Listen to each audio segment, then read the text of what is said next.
Netcasts you love. From people you trust. This is TWiT.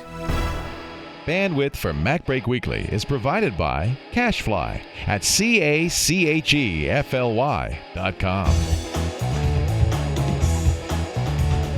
This is MacBreak Weekly, episode 331, published Christmas Day 2012, the best of 2012. MacBreak Weekly is brought to you by Ford, featuring Bliss, the blind spot information system with cross-traffic alert and active park assist. Check out these available features on the 2013 Ford Fusion and 2013 Ford Taurus and learn more at ford.com/technology. Hello, everybody, and welcome to a very special Christmas Day episode of MacBreak Weekly. I'm your host, Leo Laporte, the Pat Boone of Macintosh Podcasts. Actually, today's episode is not what you think it is. It's going to be a best of MacBreak Weekly, the biggest stories, the most interesting stories, the biggest guffaws of 2012 with Andy, Alex, Renee Ritchie, and more. And I want to get right into it. But before we do, I'd also like to mention our friends at Ford because they've been a big highlight for all of us here at TWiT all year long. We are just big fans. I love my Ford Mustang. I got that 2 years ago now when Ford first started advertising on the network. And I've loved driving it around, but I have to say, 2013 is going to bring a little change for me and my Ford because I'm trading the Mustang in for the 2013 Ford Fusion. I'm so excited. And one of the reasons I want it is some of the new technologies they're building into both the 2013 Fusion, and it's also available on the 2013 Ford Taurus, like the blind spot information system. They call it Bliss, B-L-I-S. This is an amazing technology. They've put sensors into the rear panels of the vehicles, and it watches traffic behind you. And what happens is if traffic gets into your blind spot, you know, that area that you can't see with the mirrors, and it can be a real problem because it's one of the biggest causes for accidents, people pulling into a lane where there's a car there, they just didn't see it. This blind spot information system puts an audible and visual signal right on there on the rearview mirror saying, hey, there's somebody in your blind spot, don't merge. That's a lifesaver. Really incredible stuff. They also, those same sensors can do another thing that I love. I've actually had an accident in a parking lot. It's probably the worst accident I ever had. The car was totaled. I just finished, it wasn't a Ford. I had just finished getting the car done. I think it was $1,500. I had a bunch of work done on the car. And I was very slowly, cautiously, and intelligently driving it out when an employee of the car dealer whips out from a parking space right in front of me. I didn't have time to stop, totaled the car. I wasn't hurt, nor was the guy, but 2 cars destroyed, and all because he couldn't see. There was a big truck in between me and him. He couldn't see me coming down that narrow aisle. This would have avoided that. The blind spot information system gives you cross-traffic alert. So as you're backing out of a parking spot, you can't see it, but the blind spot stuff can see around the corner and tell you if there's another vehicle coming so you can stop, wait till it goes by, and then continue out. I wish he'd had that. Maybe not. I'd probably still be driving that old Geo, the Geo Prism. I like my Mustang a whole lot better, and I can't wait to get my Ford Fusion. They also have active park assist, and this I actually need. It's getting harder and harder for me with my limited mobility and poor eyesight to parallel park. Actually, I've never been a good parallel parker. You know that thing where you pull forward, then you pull back just far enough that you see the back of the car, and then you turn the wheel hard, and I always think I'm going to hit the car, so I back off, and I turn it the other way, and then I don't get it in, and then it I park, but I'm 4 feet from the curb, or maybe I just hate that. Or worse, you're searching for a parking space, you think you found one, and it's just too small. You can't get in it. So no matter how good you are at parallel parking. So active park assist is very cool. I used this when we were in Detroit last year. Wow, was this cool. The active park assist, you press the button, you say, I'm looking for a parking space. And as you drive, the car is scanning the parking spaces. As soon as it sees one that's big enough, and it can be, just big enough because it's very good at this, It says, all right, got it, pull forward. You pull forward, you take your hands off the wheel, you keep your foot on the accelerator and the brake because you don't want to lose control of the vehicle. You're responsible for that. This was the lesson I didn't learn. And it's so wild because the car pulls forward, does what you're supposed to do, exactly the right distance, goes bzzz, the wheel turns, and in 24 seconds, you're parallel parked. Better than you could ever do it yourself. It's kind of amazing. I want you to try this. Both Bliss with Cross Traffic Alert and Active Park Assist are available now in the 2013 Ford Fusion and 2013 Ford Taurus. You better believe I'm getting in that new Fusion. I need it. And you can find out more at ford.com/technology. I invite you to visit them today. All right, that's the only ad we're going to do today. I wanted to get it out of the way because we've just lined up a bunch of really great bits. Here for your delectation, about an hour and a half of the best stuff from MacBreak Weekly 2012. Enjoy.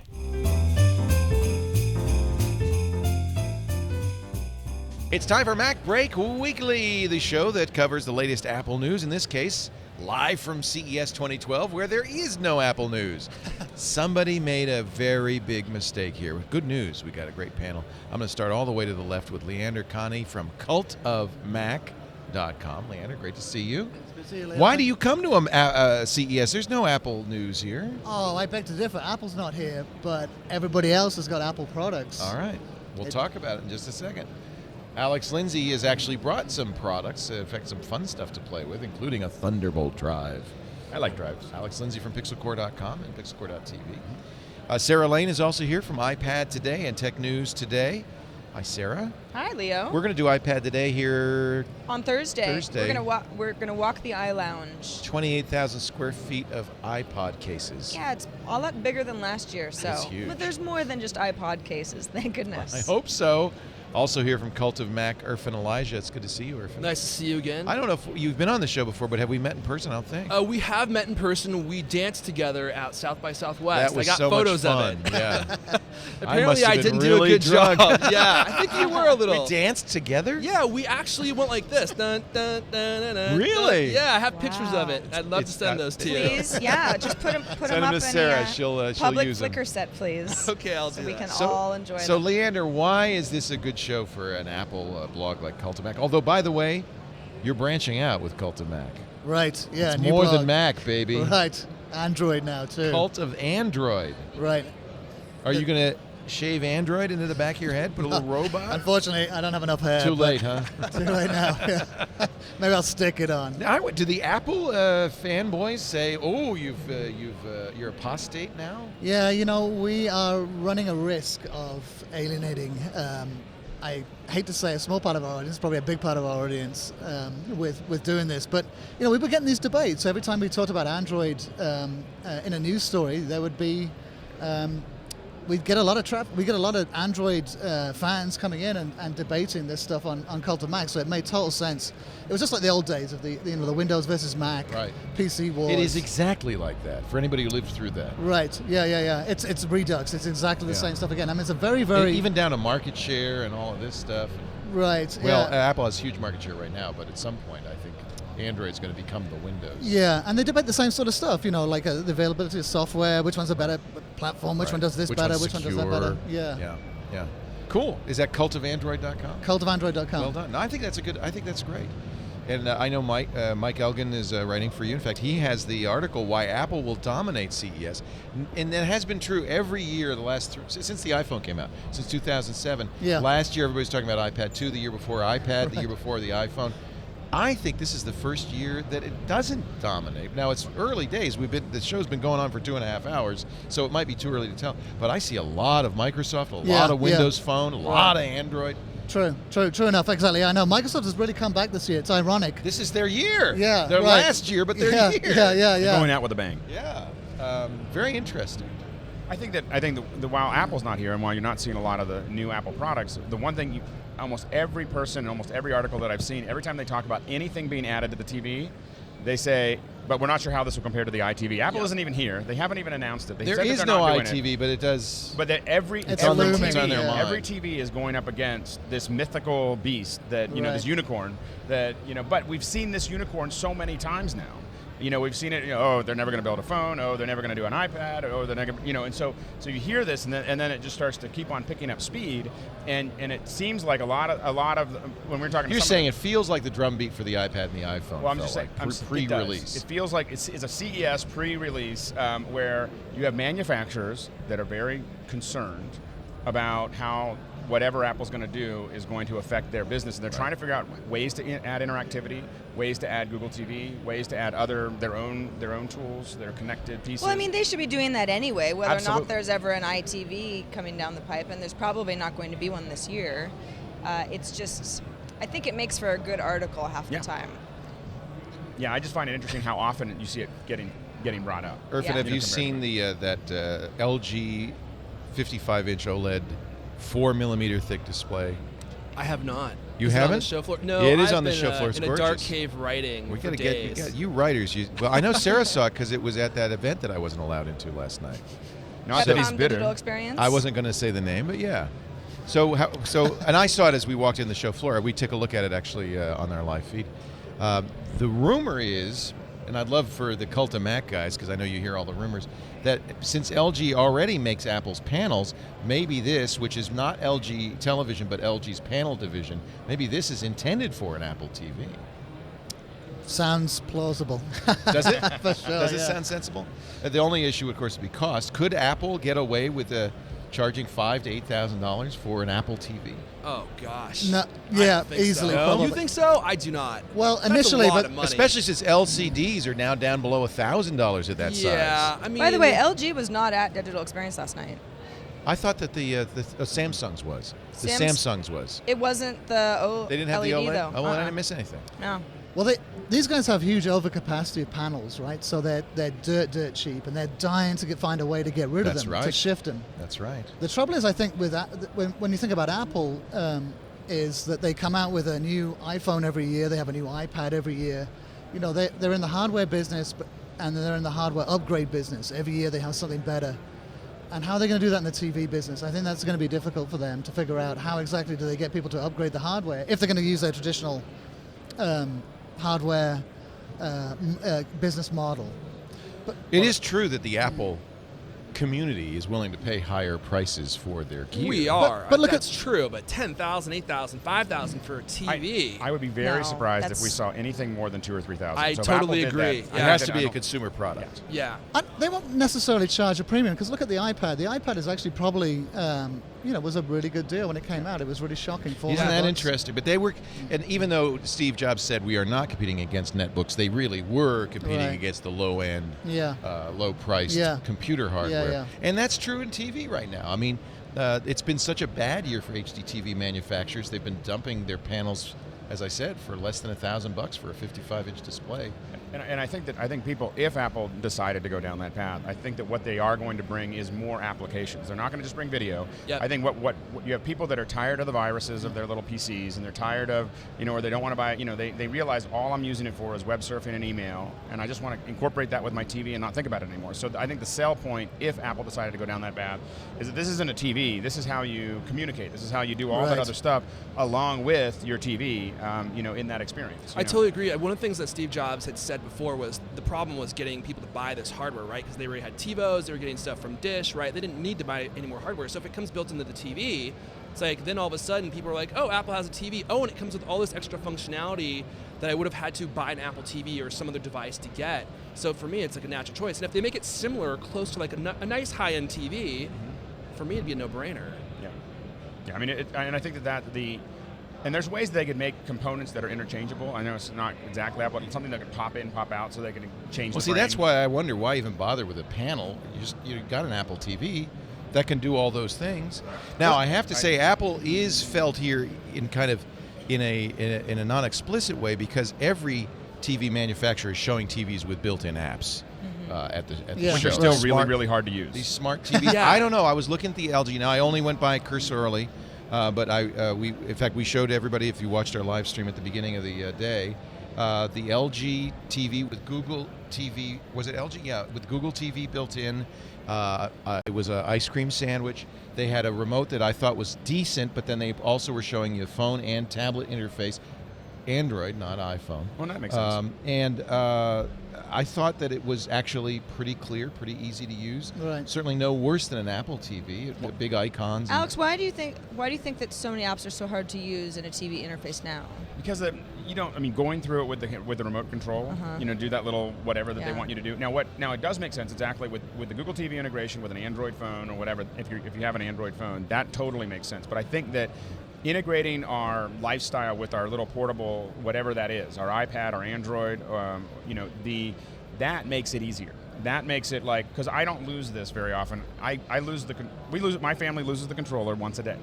Like once a day, we can't figure out how to get to the Apple TV or back away from That's the Apple why TV. you need gesture-based. Well, and the thing is that I think those are good, but again, I think that the big thing here, and I think that TV manufacturers want to stay the dumb panel, but the issue is that I think that when I look at the way my kids and the way my parents use their computers, they don't need anything more than a fully operational iOS on their TV. Yeah. Right. And I still think that there is a big argument.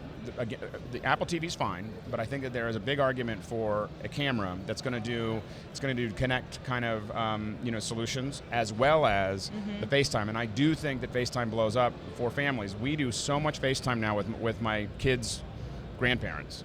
Like where they can, now that everybody's got an iPhone or an iPad or something, the ability to let them, say, hey, the kids are doing this and taking little videos and letting them talk to them and everything else now that the kids are becoming more interactive. That's a very compelling thing, and it's more compelling when it's in the living room.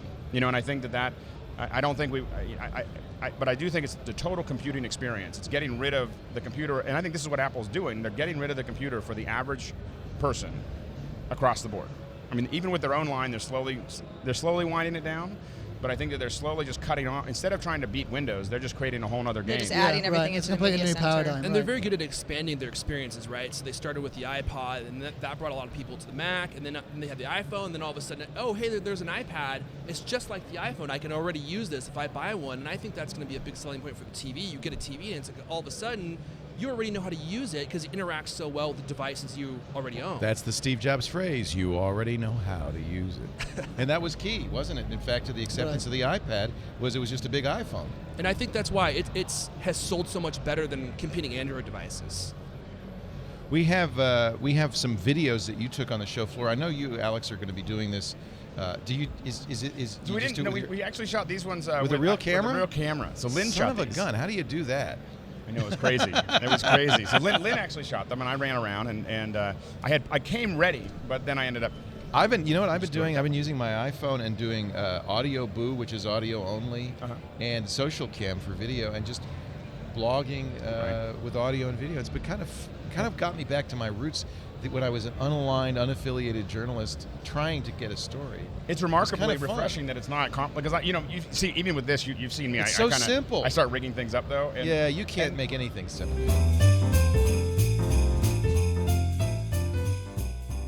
What the hell is that? Try this. Oh, it's anti-shine. This is Mattify. Mattify. Put a little here.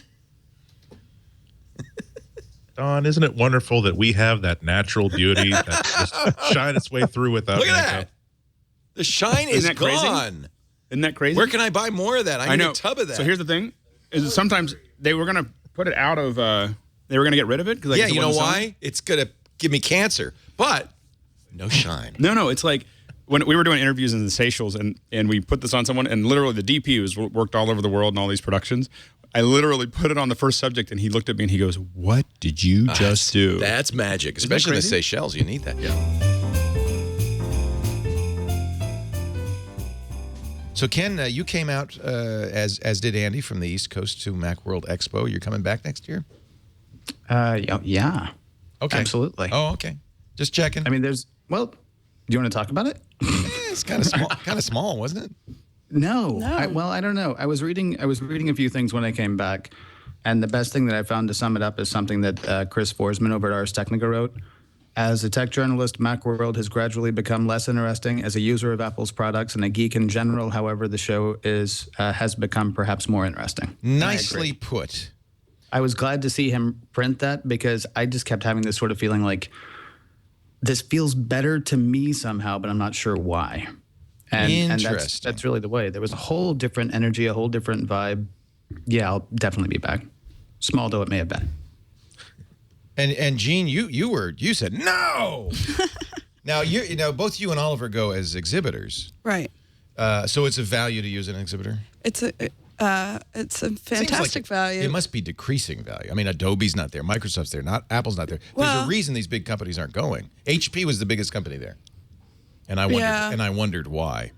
Well, I think that you could argue, and I certainly have, is that with no Adobe and no Apple, the people who come to Macworld are Mac users. There's some people who are not Mac users yet, but Mac people want to see Mac software. And so last year we were mobbed at our booth because it was just us and BusyCal practically. Yeah. And so we said we're definitely coming back, and it was very busy. You say an interesting thing because I don't know how many booths there were there. It wasn't a whole lot. It was, well, let's put it this way. It seemed much smaller than the iLounge at CES. I've never been. Okay, do we have a number on it, though? Because when I first walked in, my feeling was that there were actually more vendors, and I guess this might have been a nice thing to ask Paul while we were out there. I should ask. My feeling was that there were more vendors, but in a smaller space, like the Mac software side where Gene was.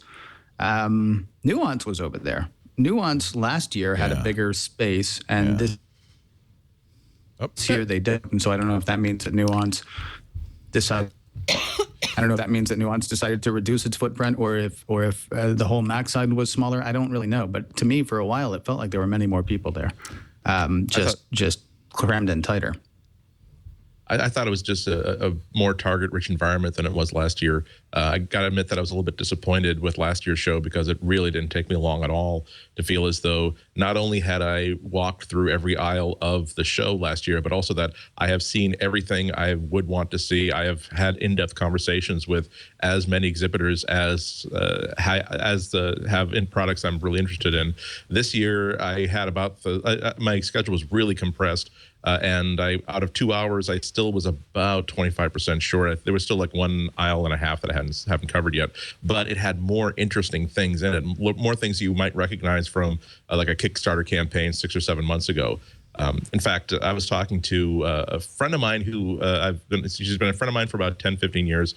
She is like very, very active in independent Mac and iOS developers as a PR rep. And she was saying that she felt as though she wished that she had gotten more of her clients here because she felt as though it was a very, very good value. Every single member of the Mac and iOS press that you would want to have covering your product or covering your service was here. And as you say, there was no Adobe, there was no Apple, there was no huge like a gargantuan vendor to exhibitor to distract people's attention from it.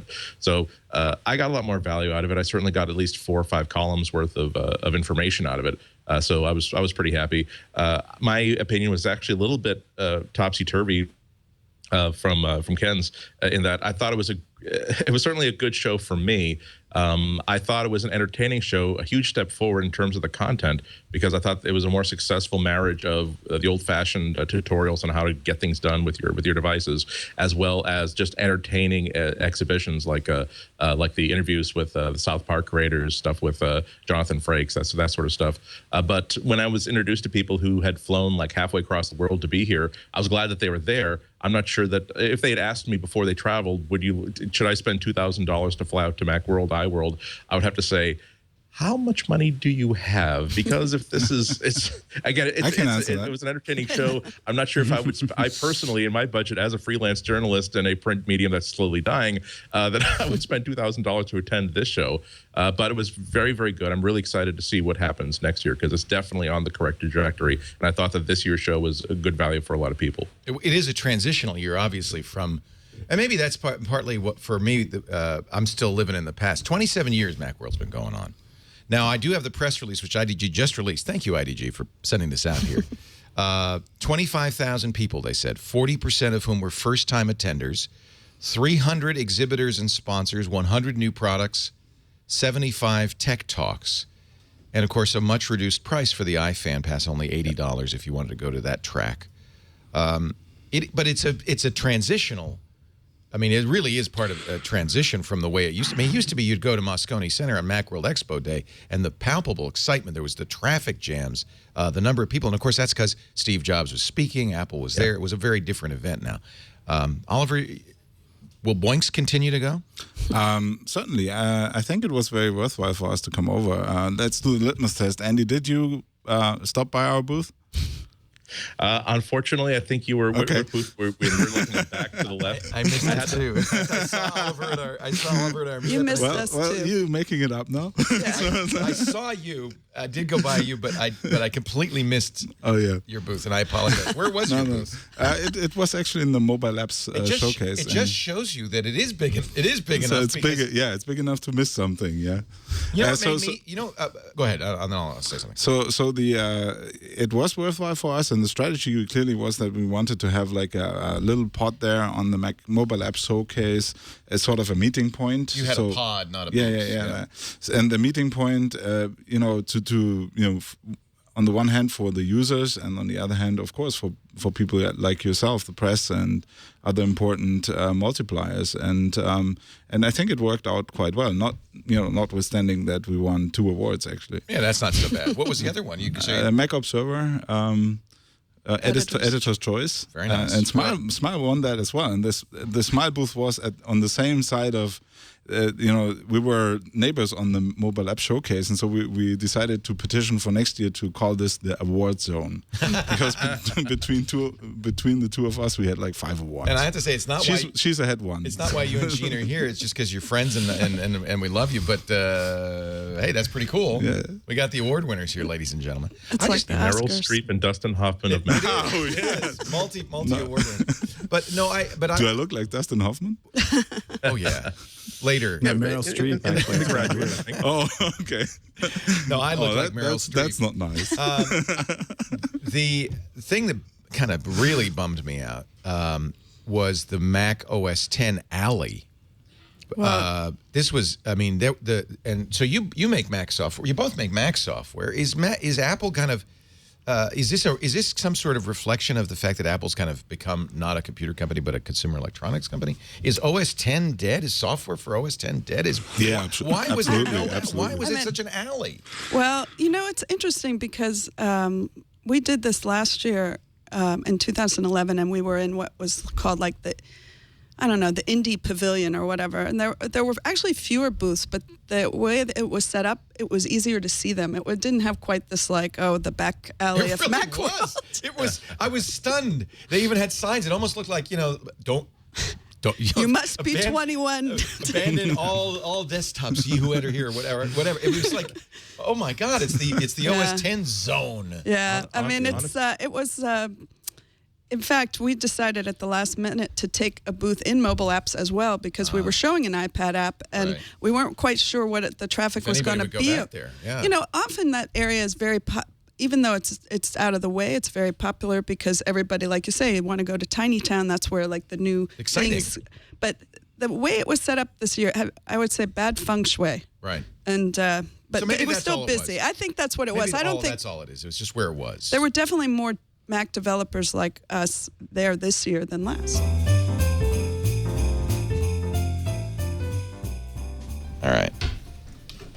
Don't lose the rubber stopper. They're like, Alex, you want some cold? Where is the rubber stopper? Oh, I would love some. Is that it, you mean? I would love it. Oh, this, you mean?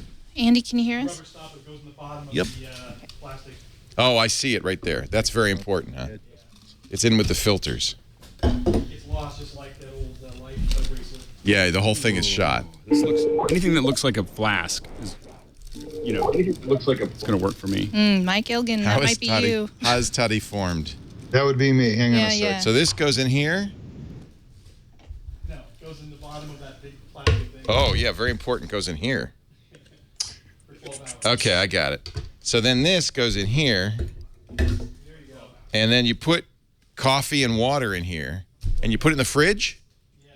And you let it sit for 12 hours. You need a product shot? You really should seal this, though, because it's oxidizing, isn't it? You wet the filter. You put in a cup of coffee. Where's the filter go? It goes in the bottom there. In the bottom here? Put in a cup of water. Put in 6 ounces of coffee. Put in 3 cups of water. Put in 6 ounces of the coffee. Put in more. Oh, you layer it. Too much. Wow. But you only do it. That makes a ton of coffee. Well, better because it's a lot of work. It's not that much work. Makes enough coffee for a week. What's this for? That goes underneath. Done. There you go. Yeah. Oh, it's your handle. I lost mine. So this is a very simple system. It's basically sun tea. $3 worth of parts, yeah, for $39.95. That's all right. That's all right. It's the Toddy coffee system. And then here's... Hey, where's like coffee today? We're going to do a show. We really have to do a See? show. There you go. Coffee, chocolate, and tea. And Kevin can do the tea portion. Hey, Leo, how about adding cigars and beer and Call it wine? Java development. Cigars, beers, and wine. Call it This Week in Vice. This Week in Vices. No, I'm not happy that Heinz Ward is Did retired. you get a new mic? Mike Elgin. Mike got a mic. Mike got a mic. Mike? Tap the mic, though. Oh, he's got a mic that looks familiar. Yeah, he's on it. Yeah, he's on it. Yeah, I think you were just getting a lot of room tone. Oh, the filter's reusable. So you... After a while, though, Oh, there's only 2 filters in that bag. It looked like there was a dozen, but it was just 2. and you don't stir the grinds because the dust gets down in the filter. You don't want to stir the grinds. You want to let it settle.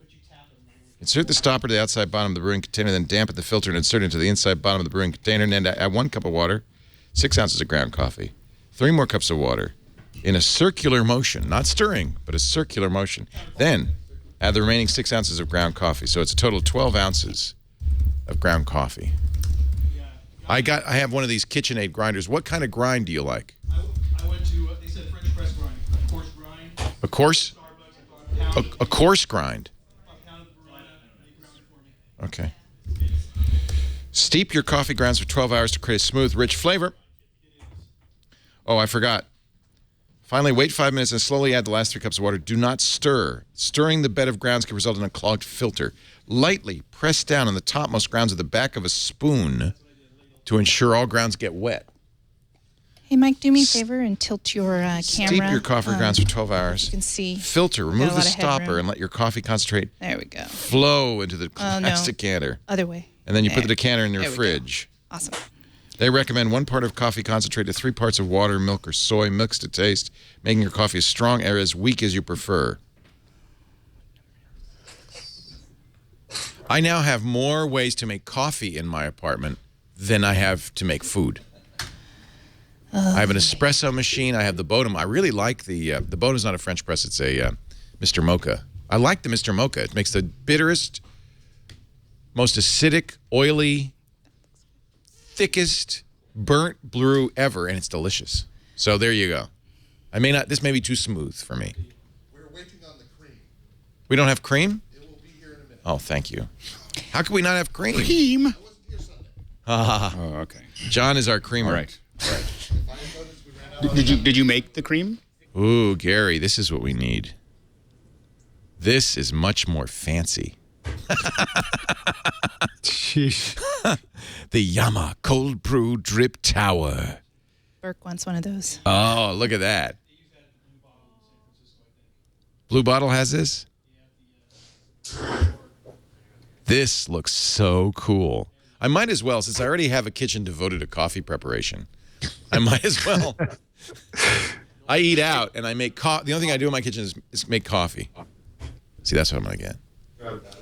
Okay, so here, what's funny is that I was actually, I saw that online and I was actually thinking about getting one myself. It was a different one, though. I don't think it would do it any better. It didn't look exactly like this one. But there's a couple different versions of that. But the fact that it looks like it came out of a lab. That's what I like. Oh, no, it's Yama. Yeah, that's the one. It's the same one. I was looking at.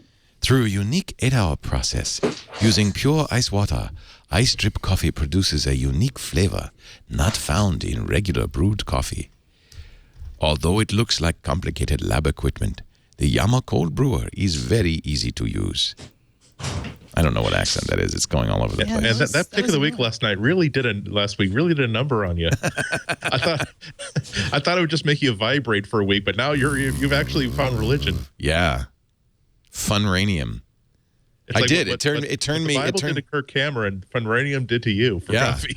I have the Funranium. I brought it home. The Black Blood of the Earth. It's okay. It's good. I'm not sure I would go crazy about it, and I think it's expensive compared to doing it yourself. See, this is the whole process. There, you wet the filter.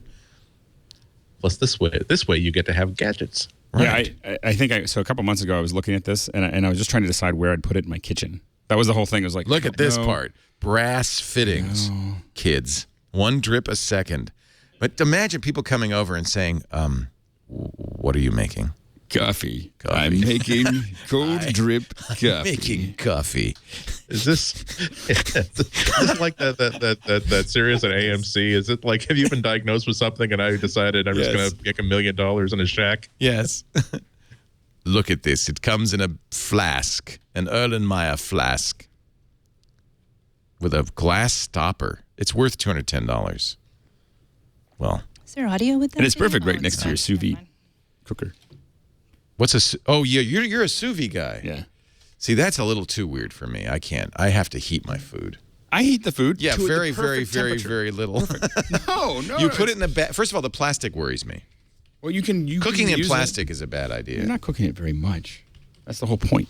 You cook it just to what it needs to. I had. So what's the sous vide temperature? Like 112? No, it just depends. You still cook meat to 132 degrees. Okay. So and then I cooked. I had a soft boiled egg this morning.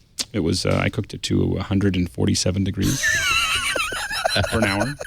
Is that in the oven? No, it's a cooker. It's a special cooker that has but I don't exactly put that the in right. plastic. I literally just I take my egg and I just put it in the water and then I go back to whatever I'm doing. Because it's hard boiled. Yeah. And it's incredible. So it's a special container that heats has the water. water exactly right. Yeah, so you get it to exactly 132 degrees or exactly 147 or whatever, and you just get this. So the best thing is you can leave like a tri-tip in there for like 2 days. And then it just makes it really. And how much really, is a sous vide cooker? It's like $400. Jeez Louise. But I'll tell you, a sous vide cooker with a big green egg is like. What kind of sous vide did you get? I got the Supreme. What do you think I was going to get? What happens? It's $100 difference. When crazy geeks. All right, so is it on Amazon? Yeah, it's on Amazon. Yeah. Now Mike is Mike is also has a food. And here's the best part. Here's the word. So it sounds like you're getting crazy, but so Safeway actually has sous vide is what it is. Sous vide. So that top one is what I. That's the one you have. And jeez. But here's the best part is that Safeway has pre-packed, that's already been vacuum packed with all the marinating and everything else.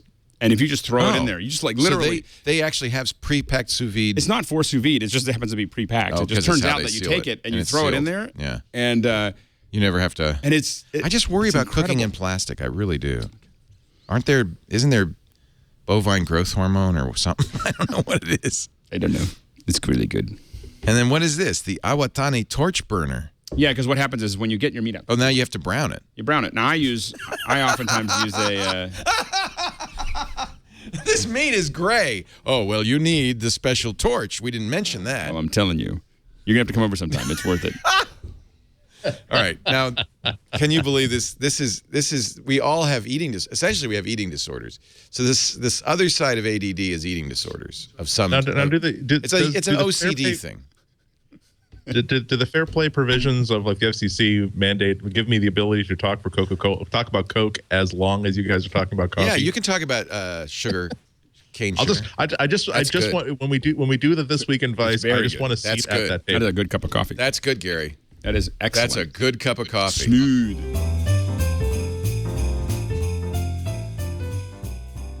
Time now for our picks of the week. Let's start with Rich Siegel of Barebones Software.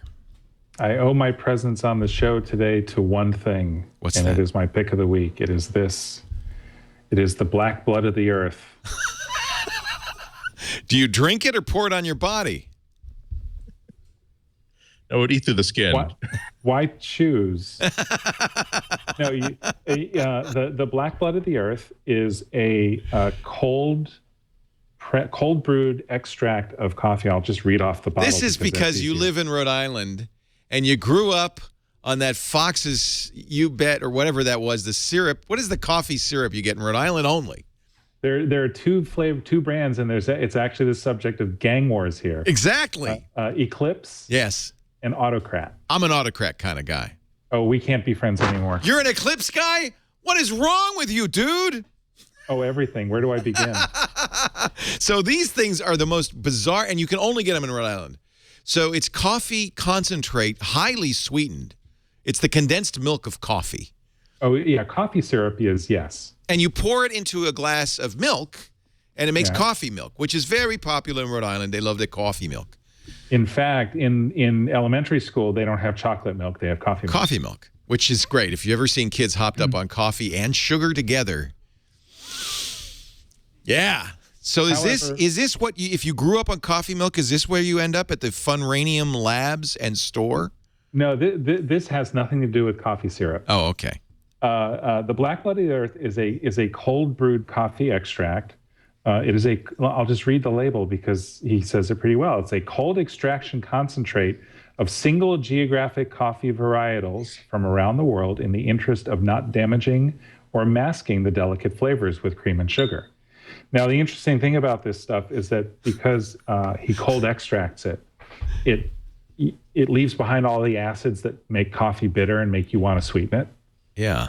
But the other thing is that in terms as a means of caffeine ingestion, it's volumetrically extremely efficient. So it burns your esophagus as it goes down. No, because there's no acids in it. He left the acids out. He left them out. So all you get are the things that make coffee great in a pretty highly concentrated form. This bottle was actually full this morning. Oh my God! No, I'm kidding. How many milligrams of caffeine is that? Well, this is a fifth. This is a 750 milliliter bottle. Drinking a fifth of coffee. But it's a bad idea, really pretty bad idea, to drink more than 4 ounces of this stuff in a day. Well, that's $40 worth for one thing. So yeah, a single bottle of this lasts me a month or two, I think. Okay. So do you dilute it or you drink it straight? It depends on how much of a hurry I'm in. Sometimes I will use it to fortify my morning coffee. I'll brew a couple of shots of espresso and add a shot of this and a little milk because this stuff is insane. Oh, it's great. He says by my calculations you have the equivalent of a month and a half worth of Starbucks Ventis. Yeah, that's in that bottle. Right. So how do you cold extract it? I'm curious. That's intriguing. If you look on his website, he's got pictures. He's got a very intricate and to some people beautiful apparatus. He grinds the coffee. He adds water. He brews it down and I forget what he said his production is, something like 9 liters a week or something like that of different varieties. And he bottles it and ships it. This is the hardest core thing I have ever seen. It's serious. It's very serious. There is a consumer cold brewing thing called a toddy. I can look that up. So he has a comparison between regular coffee and a BBOTE or black blood of the earth. Cold water steeping followed by vacuum extraction, leaving the grounds almost as dry at the end as when they started. Therefore, less acid, less staining, no brown teeth. The oil has been removed, from the coffee bean, but not the acid. And wow, we're talking. He doesn't say how many milligrams of caffeine, but it's not an insignificant amount. It's great stuff, and if you enjoy coffee and/or are a serious caffeine addict, he says drink responsibly. No more than 100 milliliters, 3.5 ounces a day. Yep. So you really could go into fibrillation with this. Yes, or you might run into toxicity issues. Well, I mean, if you drank too much of it, it's possible to overindulge in anything, right? But it's great stuff. It's very flavorful. If you enjoy the flavor of coffee, I do. Or if you, but I put cream and sugar in my coffee. I know that's anathema, but again, I've been spoiled by Artocrat for many years. Well, if you try this with a little milk, that's okay. Yeah, that's allowed. Yeah, I'm ordering some right now. Yeah. Enjoy it. Try it. We're serving this at TWiT from now on. Forget the wine and beer and whiskey.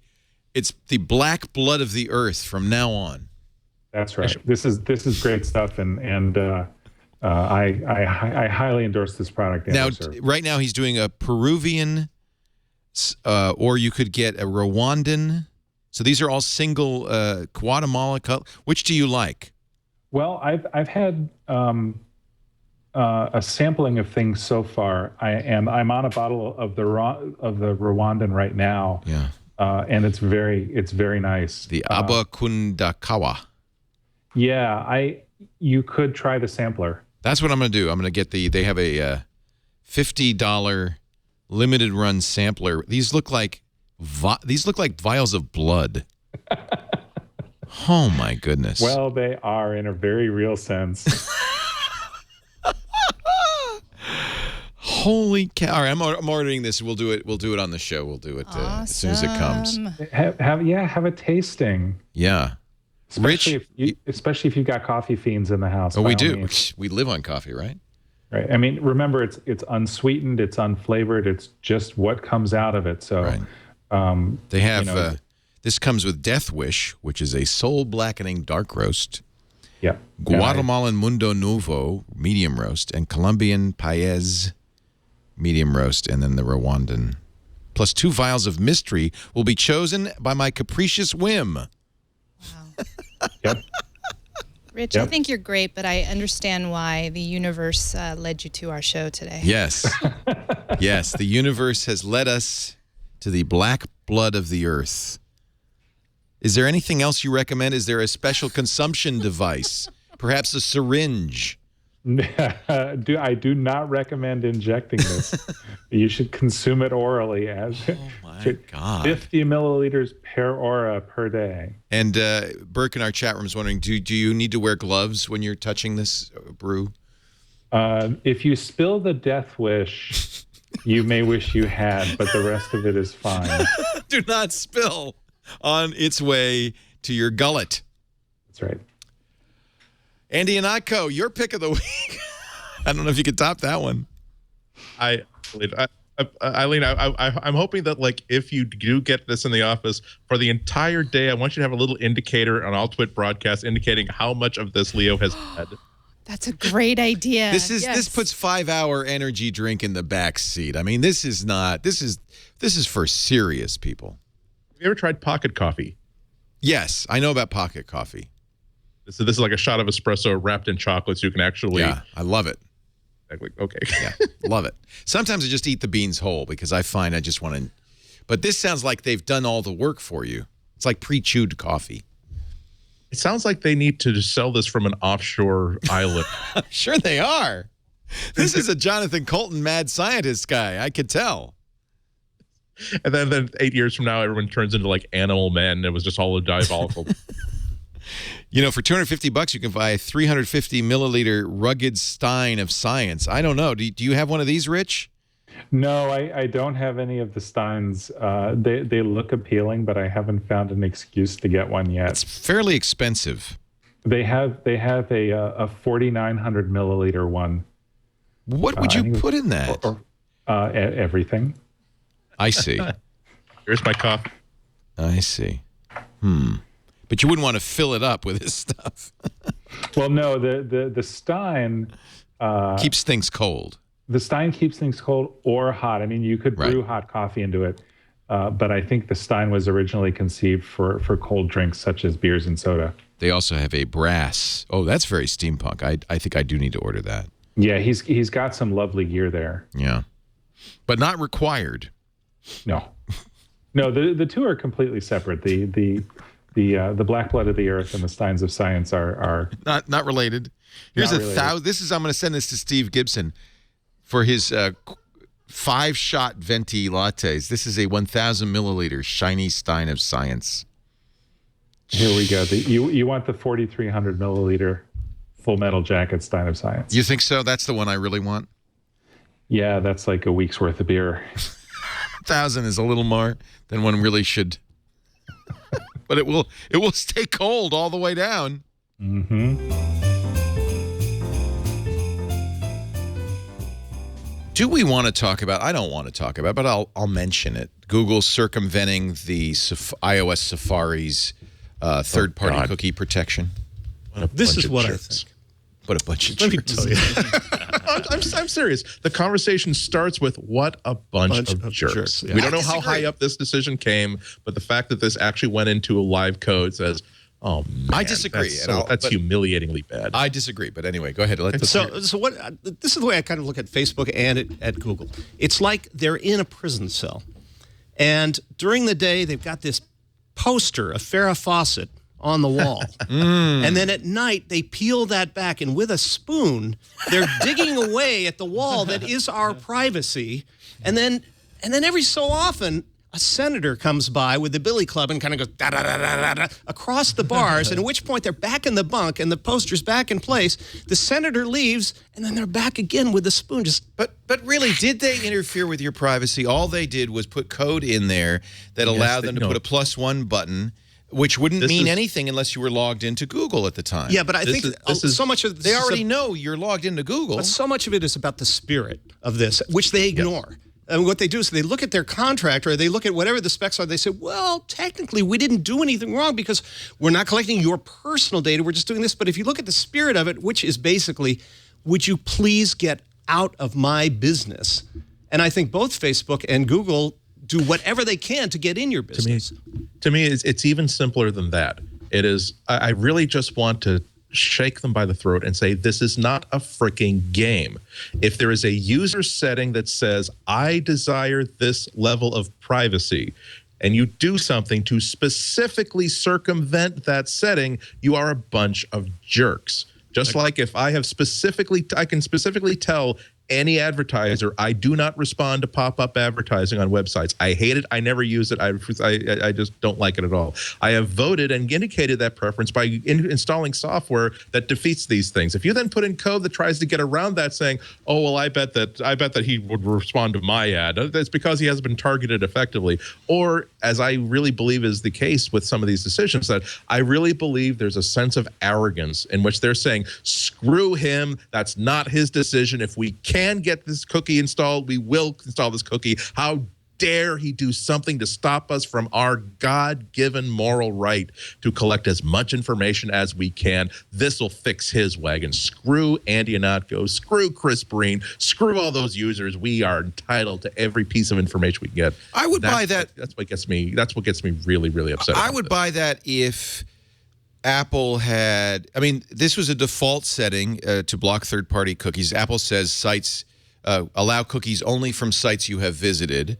That is the default setting. Apple does say something about it on the desktop, but does not say anything about it on iOS. So it really wasn't, no iPhone user necessarily has chosen that. Apple's chosen that for them.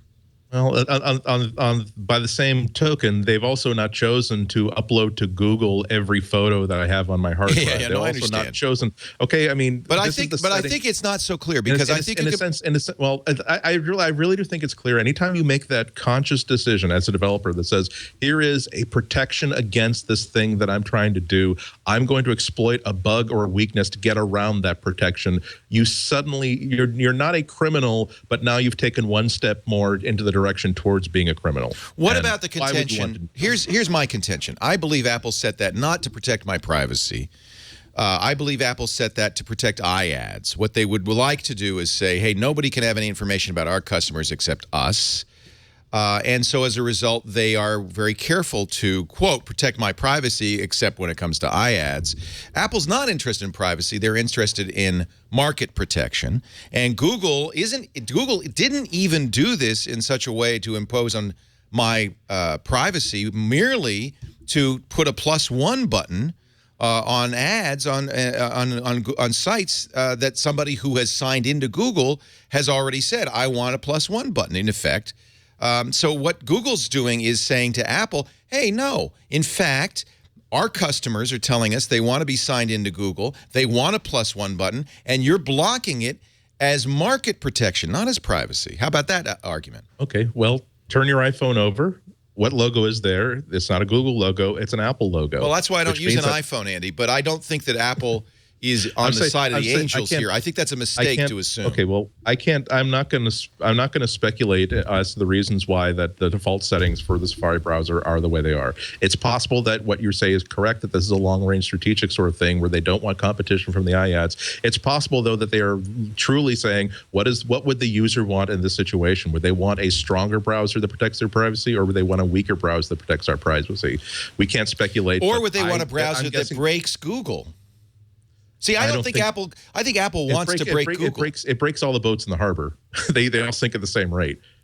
It really is a philosophical thing. It's like if there is a locked door, I really think you can get through that lock because, oh, geez, it's actually like a 4-pin lock. I got a paper clip with me. I can easily get past that. But there is a principle that says that this person locked this door for a reason. It's not the door. He didn't do it to bar me from getting access to things I have a right to. It's not as though there's a public bathroom that everyone's supposed to use and he locked it so that he could have it for himself. This is a private door with a private lock. As soon as you try to open that lock without anybody's permission or without anybody's knowledge, you have taken a step away from the angels and towards the pointy pitchfork sort of guy. And I agree. We cannot know Apple's intention here, so I'm not going to impute Apple's intention. But they did not. The choice to lock the door was in fact not the user's choice; was Apple's choice, and Apple did not publicize it. So okay, well, let me put it this way: if I go to a site where I expect a +1 button because I'm logged on to Google and I don't get it, I may not know why I'm not getting the +1 button. I may not know enough to go in there and change that setting. Maybe I want that button. I want to put it this way. Let's say that a developer releases an app that decides, well, the default setting for Gatekeeper on Mountain Lion is to not allow apps that have not been signed. I'm not sure the user really wants that, so I'm going to exploit this loophole to allow this piece of code to install and execute even though it hasn't been signed by everybody. Are you still... That's end-arounding. I agree. No, I agree. Okay. So and I think you can make a case that Google is malicious here. I'm not sure it's as... I bring up this alternative point of view to point out that it's not 100% clear. I think that if Google's, now this is my prejudices, if I believe that if this nameless company who did this workaround, this end run against Safari's security features, if they were really on the side of the angels, what they would do is be able to sense, oh, why can I set this cookie? Oh, let's do an ID check. Oh, it's a Safari browser. We'll just throw up a little notice that says, oh, by the way, we would like to enable this, but we can't because your security settings are that might be the right thing to do. I agree. Right. Yeah. That would be. I believe that my prejudice is that I believe that someone whose instincts are to do no harm would choose that option. Not there must be a way we can get around this somehow. That would be a good way to do that, actually. And I do wish Google had done that. Does Facebook go around it with a like button also? Yeah, they're also semi-tracking people that haven't whether you've signed it or not. It would break the like button. Yeah. So anytime, in order for this whole issue of third-party cookies. By the way, we talk about third-party cookies a lot on Security Now. I have the same debate with Steve, which is it doesn't bother me. Third-party cookies in general and third-party cookies in particular don't bother me. I like it that there's a setting so that if it bothers somebody, they can turn it off. It is somewhat how the web works, however. It is how ads are served. It is how the web pays for itself. Facebook, for example, is a free service that monetizes with things like the like button. Now, I acknowledge that I think when you explain what the like button does to people, they go, well, what the hell? You mean every site I go to with a like button, Facebook knows I was there, whether I'm logged in or not? That upsets people.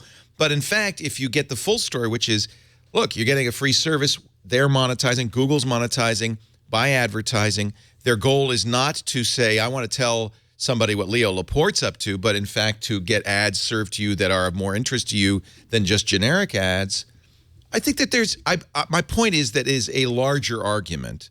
I agree with you, Andy. It would be great, and I hope that we're moving to a future where you are notified about all this stuff. But then we've got the problem where you have notification fatigue, right? Which we once have seen before on Windows with UAC on Vista, where people just start, yeah. So I guess I do agree with you that there does need to be a way so that people who run commercial sites can get paid for the content that they create that actually does cost money. It's not just some dude in his apartment. Sometimes it really is journalism that costs money. I mean, I have to fly to these places to cover these events. I guess the definitive change would be I'm thinking about Ghostery, for instance, which is that really great cookie blocker. Mm-hmm. That's a plugin. It's one thing to not ask before you can deposit cookies. It's another thing to simply say, oh, there's Ghostery involved. Ghostery has been installed. That's why I can't install it. But that's okay. I know a way around Ghostery. I think that if someone has installed Ghostery, they have. You're right. They've really made their. That's a clear signal. Right. So I don't think there's such a clear signal from iOS because it was default, and Apple did not make a big deal saying, "Hey, by the way, we are disabling third-party cookies on your behalf." If they had said that, then there'd be no argument. And if Google had said, "Hey, by the way, we can't put a plus button on here because Apple has disabled third-party cookies. Would you like to re-enable this? That would then there would be no argument. The problem is neither side is really explaining their point of view here, and for good reason, because nobody wants to hear it. It's like more detail than most people want, right? Right, and what they do is they give you a very broad setting, which is private browsing. So you can flip that on, and then you're pretty well set. But then that disables everything. So when you return to your favorite website, you go, oh, I have to log in again because there's no cookie there. Steve keeps telling me to put no script or script no on my various browsers. I turn it on for one day, and I go, this is a pain in the ass, and I turn it right off. You know, the truth is JavaScript is a problem, and if Apple really wants to protect privacy, what they should do is turn off JavaScript just as they turned off Flash in Safari. Then we'd all be safe, but no sites would work. That's it.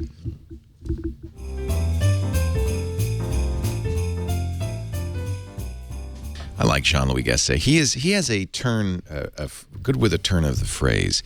The treatment for the blood disease called polycythemia vera, too many red cells, goes back to the Dark Ages. Okay, now if you're eating breakfast, you might want to just cover your ears. Lance a vein and relieve the patient of a pint of blood. Phlebotomy treats the symptom, but not the condition. There's no known cure. The bloodletting must be repeated indefinitely. This is what comes to mind when I see how Apple intends to treat its polycythemia vera. Too many greenbacks. Apple's going to bleed off $45 billion in excess cash through a combination of dividend payments and stock repurchase. But why get rid of the excess cash, he says? How dangerous is it, and what exactly is excess? I encourage you, it's a long and elaborate post, but he talks about the debate on Wall Street about what to do. Is it better to keep this cash? Is it better to get rid of this cash? Is Apple going to, they say, well, we'll replace the cash anyway, just in normal operations. It isn't going to even cost us anything. It just keeps us from going over $100 Wall billion. Street's fear is that Apple's going to go nuts and buy every company in the universe and thereby get distracted and waste money and time and energy and all that stuff. Right. And that's a really good thing to be afraid of because Wall Street insider types are among the only pundit commentators out there who are a little bit more disciplined and realistic about what acquisitions can give you. I just wrote a Cult of Mac post on this on Saturday, which is essentially saying what he's saying, and that is that, Apple should buy nothing. I rounded up all of these articles that said Apple should buy Twitter, Apple should buy Yahoo, Apple should buy Canada Postal Service. Yeah, I mean, it was just nuts. Everybody because everybody wants to be Dr. Evil sitting in a lair. Right. And like spending hundreds of billions, spending all this money. And I mean, me too. I would love to, I would make ridiculously bad acquisitions if I were, the emperor of Apple. But one of the things that's great about Apple is that they're very disciplined about that. They make small acquisitions when they buy the technology or the people. When you buy a big, like when HP bought Compaq and then HP bought Palm, those were terrible acquisitions, hugely wasteful of money, resources. HP had 900 people working full-time on just the acquisition strategy before they bought Compaq for 6-9 months, something like, just an insane waste of time and money. And they always say, well, this is going to give us synergies and all these wonderful benefits, and those rarely pan out. So I think Time Warner AOL is another one that was just horrible. Horrible. Well, I don't think Apple has shown any interest in doing any kind of major mergers with anyone at any point in time. That shows discipline, I don't think I don't think they need to. Trying to integrate what Apple does to most of these companies would be almost impossible. It'd be, it's like trying to teach a caveman to drive a F1 racer. Right. It's like, because the thing is that these companies, what they measure and what they think is important and what they build their infrastructure around is so backwards most of the time. There's not really any reason for Apple to do that. And I don't mean that all Apple's approaches are well done, but it's just a much more refined system, and I don't think there's any reason for them to pick those up. I think that one thing that I think is interesting is if I was Apple and I was going to spend money, I would just start buying back all the stock until it was all gone. I don't know why they even put up with these guys. So the thing is that take it private. Take it private. $45 billion a year, and in 10 years you own the company, and you don't have to. And then there's no more reports. There's a lot less of. I would think that would be a desirable. If you want to get rid of cash, except that you do want stock options, publicly traded stock options, to reward employees. Okay. I think that's the only reason that a company like Apple would want to be public. Why? There's other ways they can reward them. And the SEC requirements. Although we have this new jobs bill that apparently is changing that requirement a little bit, but not enough. probably to get Apple out of the requirement to be public. It was 500. If you have 500 investors, you have to go public. And I think they've raised that number, or about to raise that number, to 1,000 or more. Look at Apple's stock price, though. The stock market likes it. Record high today of $615.48 is a little bit off that peak. Just went up. Yeah, it's going up. It's almost $8 up today. Yeah, today. Yeah. Now one share of Apple stock costs more than a 32 gigabyte.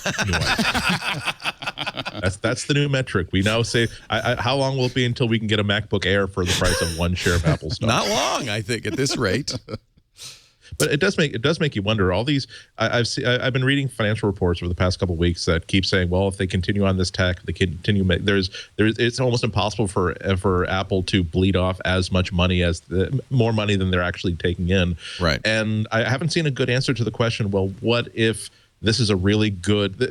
Apple is truly in a right place, right time, right product sort of situation, where right now they have some of the hottest selling products in the market, but they still have the iPad market completely to itself. What happens when a year from now, 2 years from now, other companies finally figure out how to make a $400 tablet that actually works extremely well?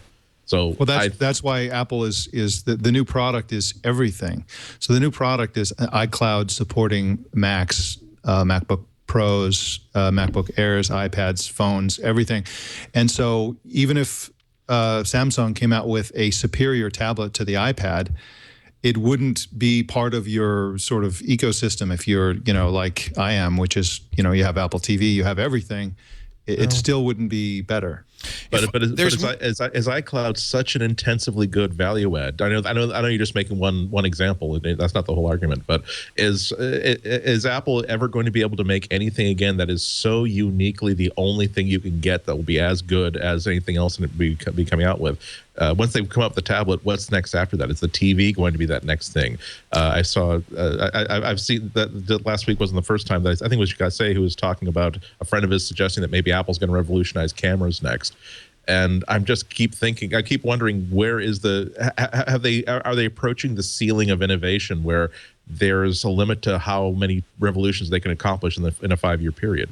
Cars. That's all I'm saying. Cars. All right. I'm going to tell you what Apple should do, because it's very simple. It's very obvious. First of all, there is some threat, that they'll lose their hegemony in the iPad market. But Apple's very good at coming up with new products. They don't put very much of their money into R&D. In fact, they kind of put a notoriously small amount compared to other similar companies into R&D. Put a little more into R&D. If I were Apple, I'd want to control my supply chain a little bit better.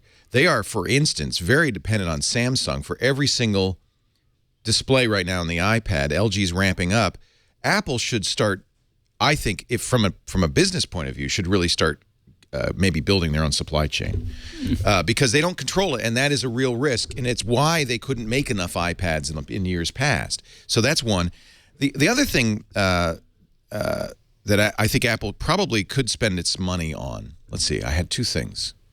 That I would like to see them spend their money on that they won't, is moving manufacture back to the U.S. Yeah. And that could tie into controlling the supply chain. We've already seen studies that say it costs $60 more for an iPhone if you made it in the U.S. It's not a huge, significant increase. And I think it would be very good public relations for the company to just say, you know what, you're right.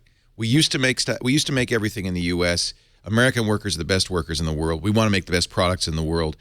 We want to make quality. We are going to go upstream. Everybody else in the tech industry is making them in China, making them in Thailand, making them in Korea, making them in Brazil. We're going to move it all here to the U.S. That's what I'd spend the money on. It'd be very good for business, I think.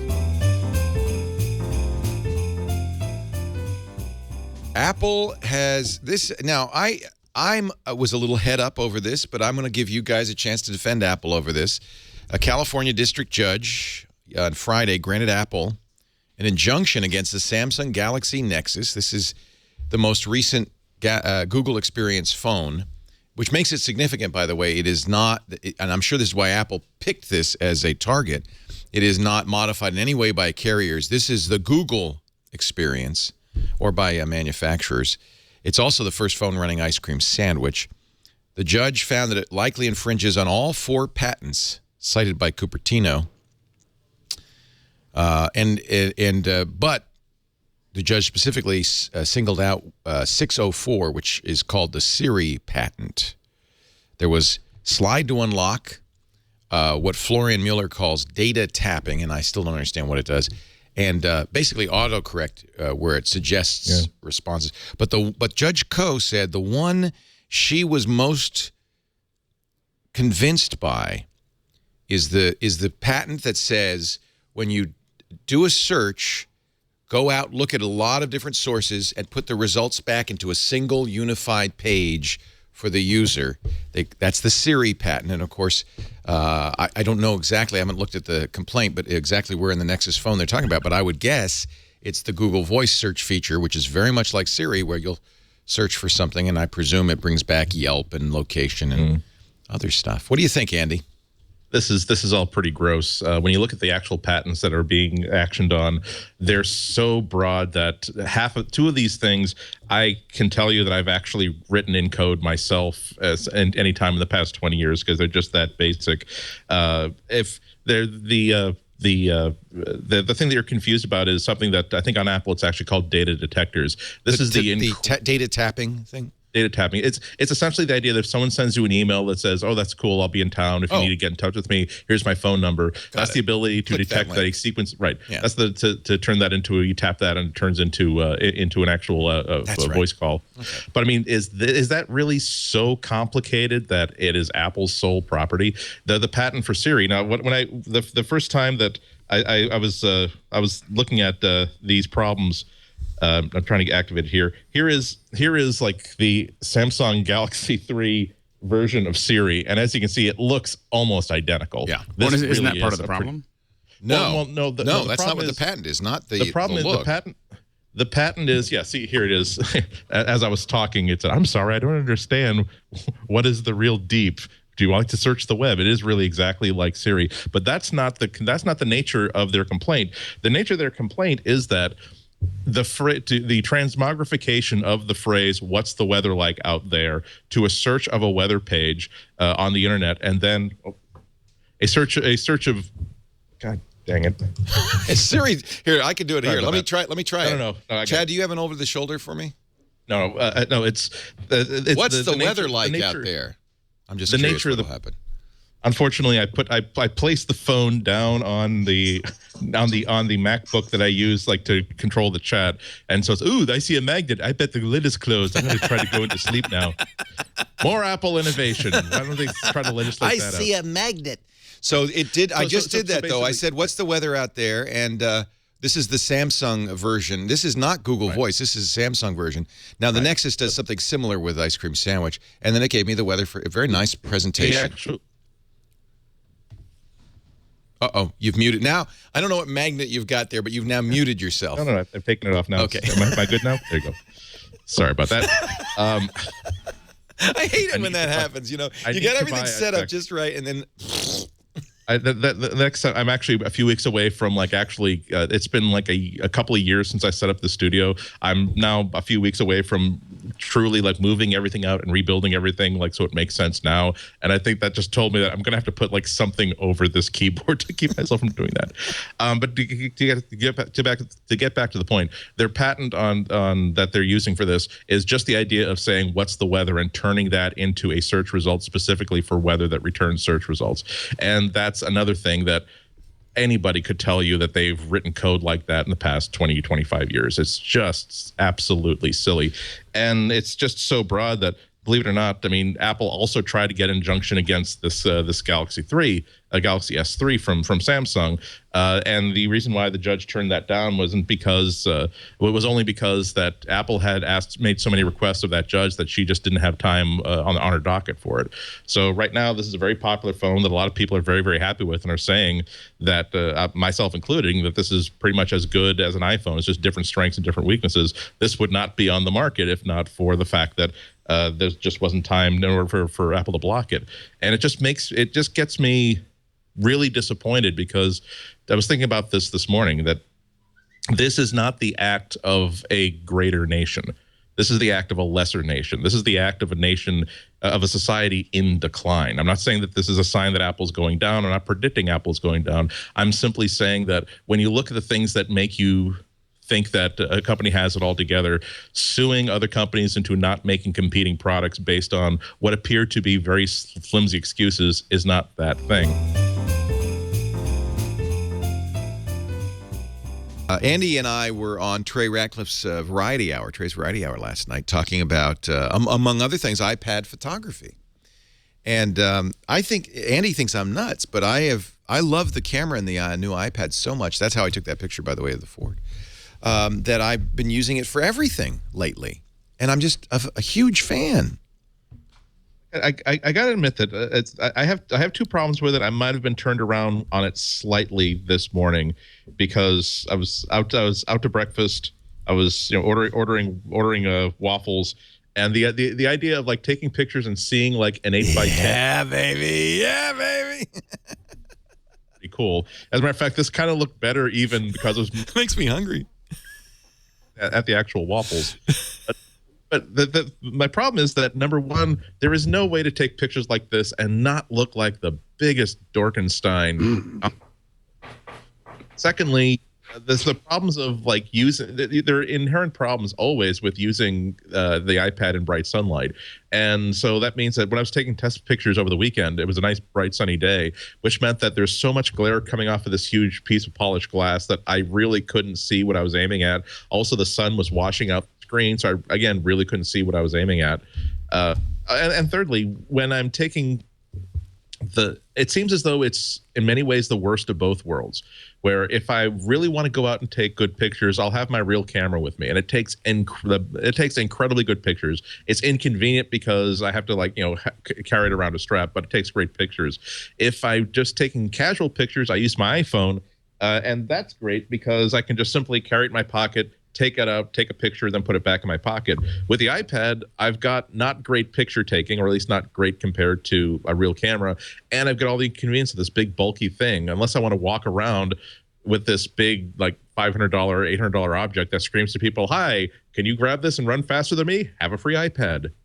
So. Well, one thing I do is you see my case is a sun hood.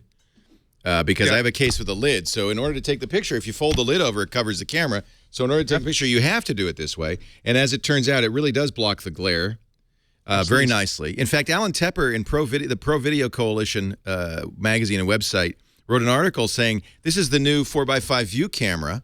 Because remember in the old days, the photographers, they've had to have a hood over their head. If the Kickstarter project wanted to sell that, it clips on magnetically. Yes. Ready cosplay. Yes. Let's see. So, I think you're kind of proving my point. You're not making looking. I don't care. Look at this picture. So it's also the camera you have, right? So there was a bunny out by the truck the other day. Not my truck, of course. Mine would be a Ford F-150. But I said, that cute bunny. And I didn't have my Canon, 5D Mark II with a telephoto lens, which I would have liked. I only had my iPad. But I think I snapped a pretty great little shot there. That's filtered a little bit with Instagram. It's not with the original. Actually, was not so. It was a little bit more natural color. The color is very good. The clarity is very good. It doesn't have. It's not wide angle or zoom, so you miss out on. It's like having a fixed prime lens. By the way, the bunny tasted fabulous. Just if people were asking, a little bit like chicken. Yeah, I mean, it takes pictures that are about as good as the iPhone 4, the 5 megapixel camera from. It's just that I'm gonna have like my iPhone 4 with me, so that's probably it's a much better camera, I think, for shooting video than anything else, because that's when you're shooting video, you are just standing. You're not taking out a video camera, snapping a second of video and putting it back in. You really are just actually actively shooting. And when you this video and you don't have to import it, you don't have to do anything to it. It's just there, and iMovie can start editing it immediately. That's pretty hot. I agree. That's one of the reasons I like it, even for stills, is I've got iPhoto, which I'm starting to really like. Tough learning curve, but I'm starting to get it. And I can upload it immediately. Even, I got 3G, so even out in the field. And I like. To me, photography has become much more of a social thing, thanks to Instagram and Facebook and Path. I don't take pictures just for the reel or the roll or to, for my album. I take them to post them, almost always. Very rarely do I take them not post them. Yeah. Those are only the butt pictures. I save those. I could have gone my entire life. I without know. hearing that. I'm sorry, Thank you. Rich. I apologize. I blame myself. Did you get AT&T or Verizon, Rich? I actually got a Wi-Fi only iPad, but my iPhone is an AT&T iPhone. And you use that as a hotspot then? Is that why you didn't feel the need? No, it's just that for the way I operate nowadays, I find that whenever I'm out and about, if I have my iPad, I tend to be someplace where there's Wi-Fi. Right. I went back and forth on that, and I ended up, because it's a company iPad, so I said, well, I'm going to buy it. But I think you probably could. Nowadays, everybody's around Wi-Fi almost all the time. You lose the GPS. Maybe that's not an issue. Which I haven't missed. Plus, I do have the iPhone, so if I'm someplace where there's no Wi-Fi, I'll fire up the iPhone and do what I need to do. Right. That said, I did have a couple of second thoughts about, did I make the right decision not getting the 4G on the iPad? And I'm thinking, probably for now. Eventually, maybe my next iPad will be a 4G iPad, but I think so far so good. People who have Verizon LTE are reporting astounding speeds, like 50 megabits down, 15 megabits up. I don't know. I mean, it's almost overkill. It's not like you're downloading giant applications, huh? Yeah. Are you quoting that accurately? 50 or 15? 50 down. Both 50 down. MG Siegler reported that in San Francisco, and somebody just mentioned it that his friend in Portland is getting 50 down, 49 megabits down. Okay. Oh, I see. Now that's my FiOS connection right there. Exactly. But on the other hand, if you only buy 3 gigabytes a month, you're going to go through that lickety split. Well, but still, that'll only come into play if you're doing lots of streaming. Right. But if you're still a typical user, you're still going to be getting pictures, just the same transaction, only you'll get it faster.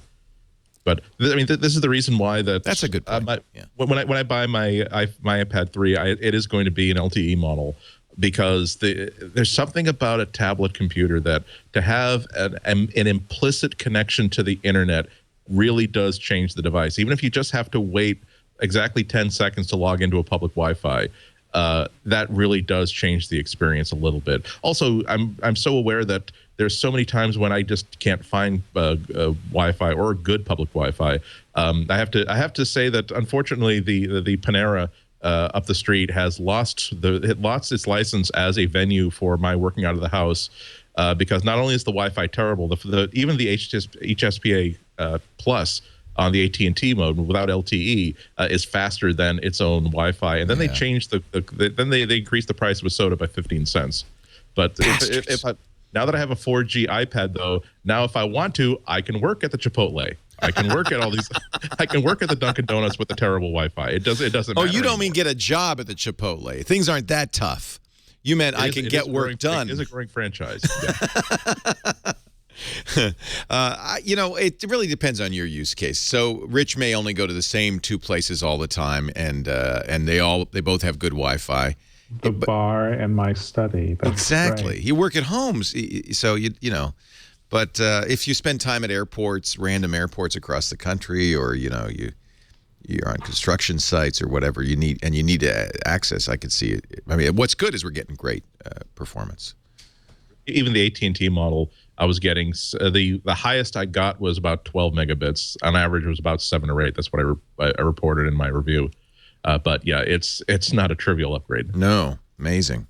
How's the battery life when you're using LTE? People are reporting about 1 hour less, 9 hours.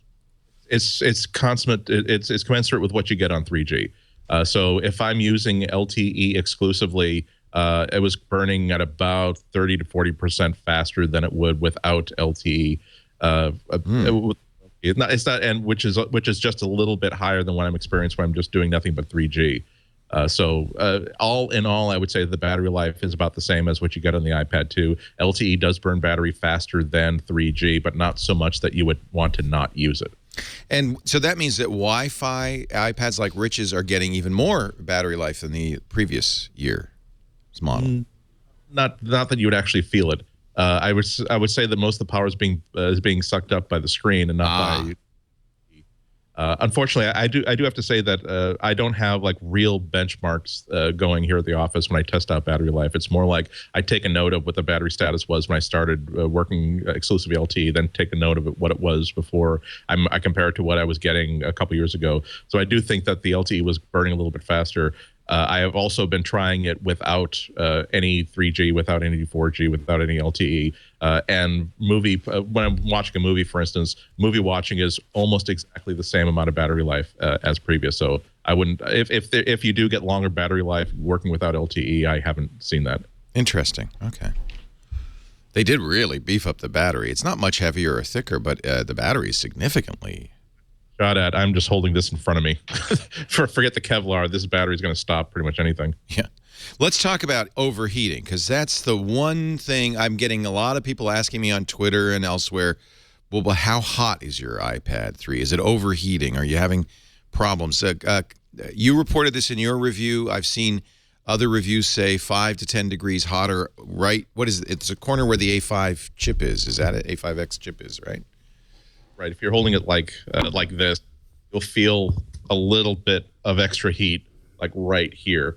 I certainly wouldn't characterize it as overheating.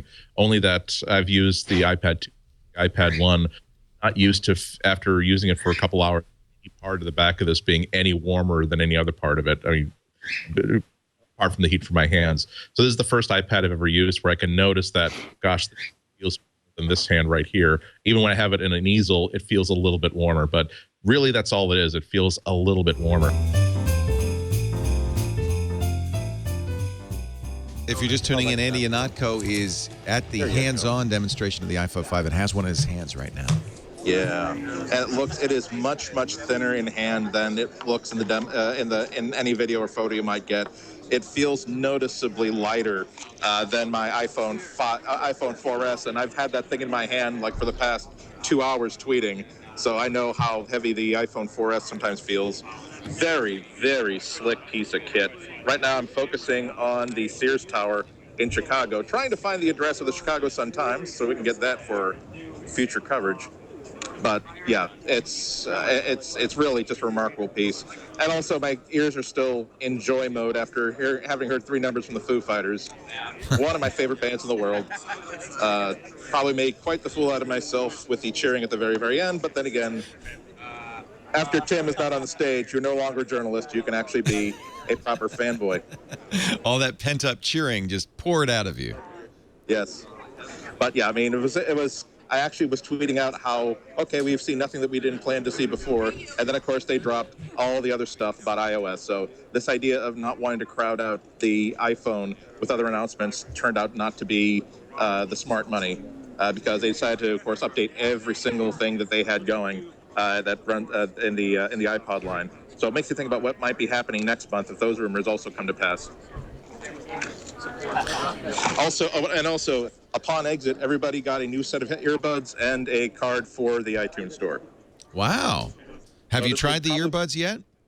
I have not tried the earbuds yet because I was scrambling to be one of the first people to get my mitts on one. I've already had about 5 minutes with it and then voluntarily gave it up to someone next to me because I don't want to be a total iPhone hog. But I have not taken them out of the box yet. The interesting thing is that the demo of it on stage basically made it sound as though that earbuds can be the most complicated things that an engineer can work on. It is a 3-port design that is designed to channel sound through the stem of the earbuds through 3 individually tuned ports. So clearly the next thing I'm going to have to try out is exactly how, well, maybe I'll just put some Foo Fighters up and see how that plays out. Well, it's interesting because they're only $29. So if they are, in fact, that significantly improved, that's going to be an amazing deal. Absolutely. And it's certainly in the price range of most premium. To see that Apple has been paying attention to pretty much every element of it. I think one of the money quotes from the end from Tim Cook was really the Apple mission statement, which is that great products actually enhance people's lives on a day-to-day basis, and that's probably why they like to do the things that they do. And so and anytime you're trying to figure out what they're going to be working on, the iPhone 5, apart from the larger screen, doesn't feel like an absolutely revolutionary upgrade, but you notice that they focus on making the screen better and pleasanter to read. It is the contrast seems sharper, details seem to pop a little bit. I had it side by side next to my iPhone 4S for a bit, and yeah, it's noticeably better. This new laminated screen is just wonderfully aces. And then the other thing, which is, well, if we're going to give away free headphones with these things, we may as well make them great headphones rather than just sending them out to the lowest bidder somewhere. So. But again, you understand. I've said in the past about how it's not always important for Apple to make things thinner like the Retina MacBook, but you can see why they want to make a phone thinner because again, it kind of disappears in the hand, and that's good. I'm going to now pass this on to somebody else. You get another chance at it, but really, really remarkable experience holding on to it. Is the LTE turned on? Are you able to try the LTE, or is that something that? I'm not. I haven't tried the LTE. Everything's on Wi-Fi, and it's probably a very, very cluttered environment. The first time that I tried to, of course, get my self-indulgent screenshots of the phone with the Sun Times site on it and my personal site on it, it took a little while for the first burst of people trying to get their own personal websites up on the phone, their own personal newspapers up on the phone. It took a while, but after that, it was very, very, very zippy. I also want to talk about how really wonderful the again, that 3D Maps feature is. I think we've used some of these features in the past where you think, well, that's kind of cute if you've got that much time to just, again, see if you can see through the windows of your apartment building on that, and then you never use it again. This is so liquid and so fluid that I could really see myself using it as a way to think, oh, damn it, I know that Nanking Palace is supposed to be somewhere on this street. Where the hell is it? And then actually doing about a mile worth of legwork on the phone rather than having to do it on actual foot. I mean, it is completely interactive, completely fluid, works brilliantly. There are some new kind of gestures to learn to get to street level if you want a more lower camera angle on what you're looking at, but you get the hang of it pretty darn quickly. Also, coverage is not absolutely in depth at this point. I wanted to, for instance, the demo phones are set up with bookmarks for popular landmarks. So I was in Chicago and of course was able to get to the Sears Tower, but could not find the Sun Times building, which probably had to navigate directly. So if you want that really cool, I'm riding a 20th floor helicopter around the building. Those are going to be for specific landmarks that have definitely already been cataloged. For other things like the famous giant chrome bean in Millennium Park, you can definitely see it. You can definitely helicopter around it, but you're not going to be able to, land the helicopter and get a ground floor peep at it. So clearly, even as a first day demo, it was a great demo. I look forward to seeing how good this is going to be in about a year. How good it's going to be in about a year when they've got more of this populated. Did you get a chance to play with the camera at all? Can you tell if it's improved? I have not been able to. Oh my God, I'm within 10 feet of Foo Fighters. I am with 10 feet of Foo Fighters. We'll let you go kiss Dave Grohl if you want. It's okay. And 10 feet of, yeah, exactly. I'm basically making sure that I'm not going to get in people's way. There is a, sorry, excuse me. Yeah. Dude, use your iPhone, man. See the panoramic. Sorry. They're lining up for a very lovely photo. I think Andy Anako, who is at the hands-on right now at the Apple event, is having more fun than we are. Yeah, he's a Foo Fighter fan. This I did not know. My favorite bands. I once canceled plans. They're playing live on Letterman, let alone anything else. Sorry. He's actually touching Dave Grohl's hem right now. Thank you. Thanks, guys. Love all your stuff. I just interacted with a Foo Fighter. Two Foo Fighters. Well, I'm glad it was worth flying Andy out just for that. Andy, we'll let you go. I know you're going to want to spend more time with the Foo Fighters and the phone. No, I'm looking forward. Well, the thing is, it's probably good that I'm talking to you because otherwise I'd be sort of saying, well, why don't I just say hello and see if we can get lunch together. But I'm being distracted by something else rather than geeking out. Say hello to John Gruber, by the way. Hey, how you doing? By the way. It's if you're looking to fill out your Tech Pundit bingo card, you would have filled it up in about the first 6 minutes. I don't think he is. Andy, have fun. We'll let you go.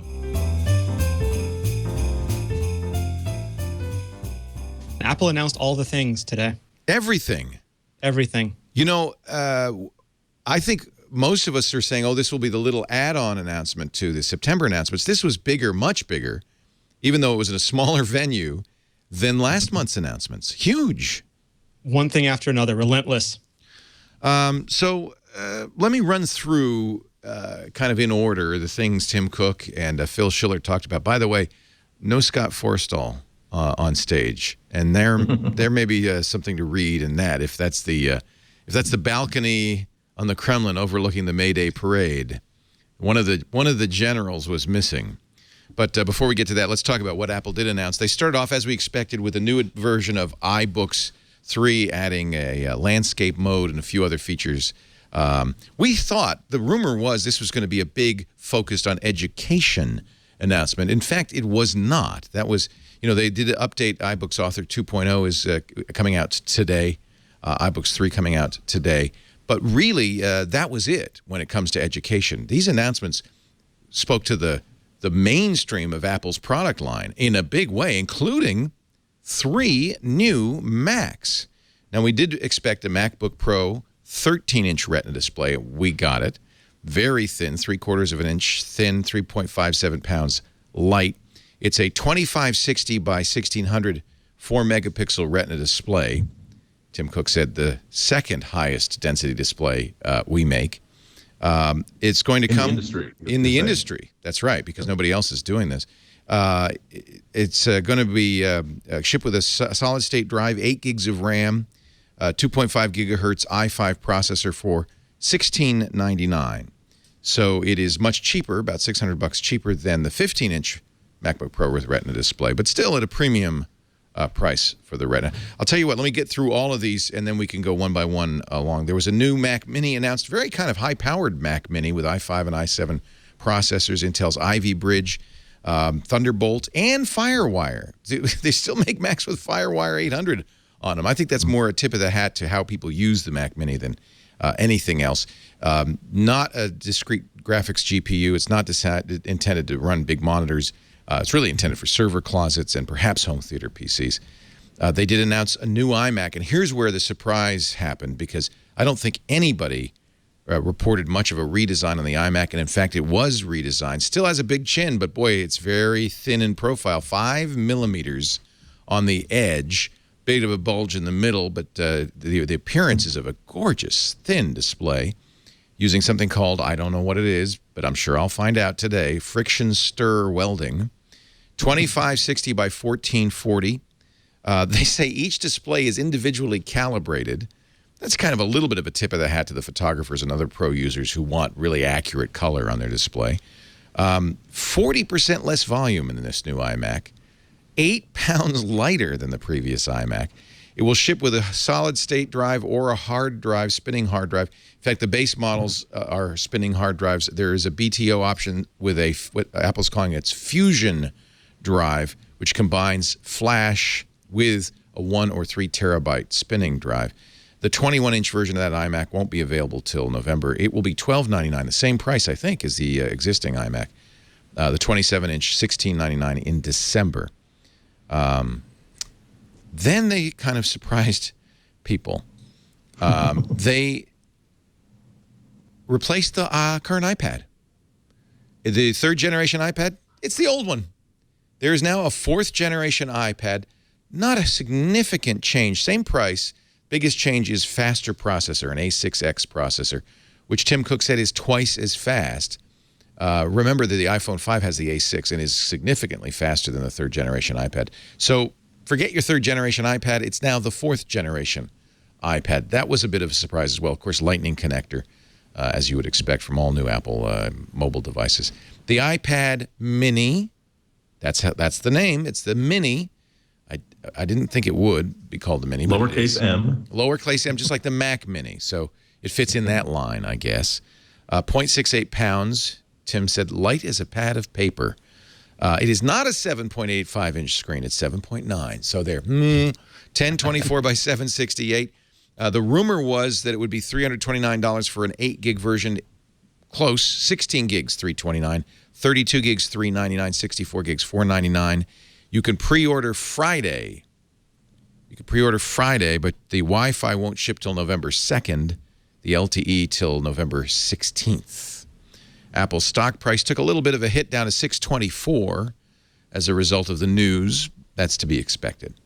So there's the rundown. No special musical guest. It was held in a small, formerly a movie theater, kind of a golden age movie theater in downtown San Jose. Small enough that I think Apple decided they better stream this event for the journalists who weren't able to go or get in. And so we were able to watch the live stream. We did make a TWiT special. It's TWiT special number 141 if you want to watch Tom Merritt, Sarah Lane, Ayaz Akhtar, and me comment as Tim Cook's on the stage. Phil Schiller did most of the demos.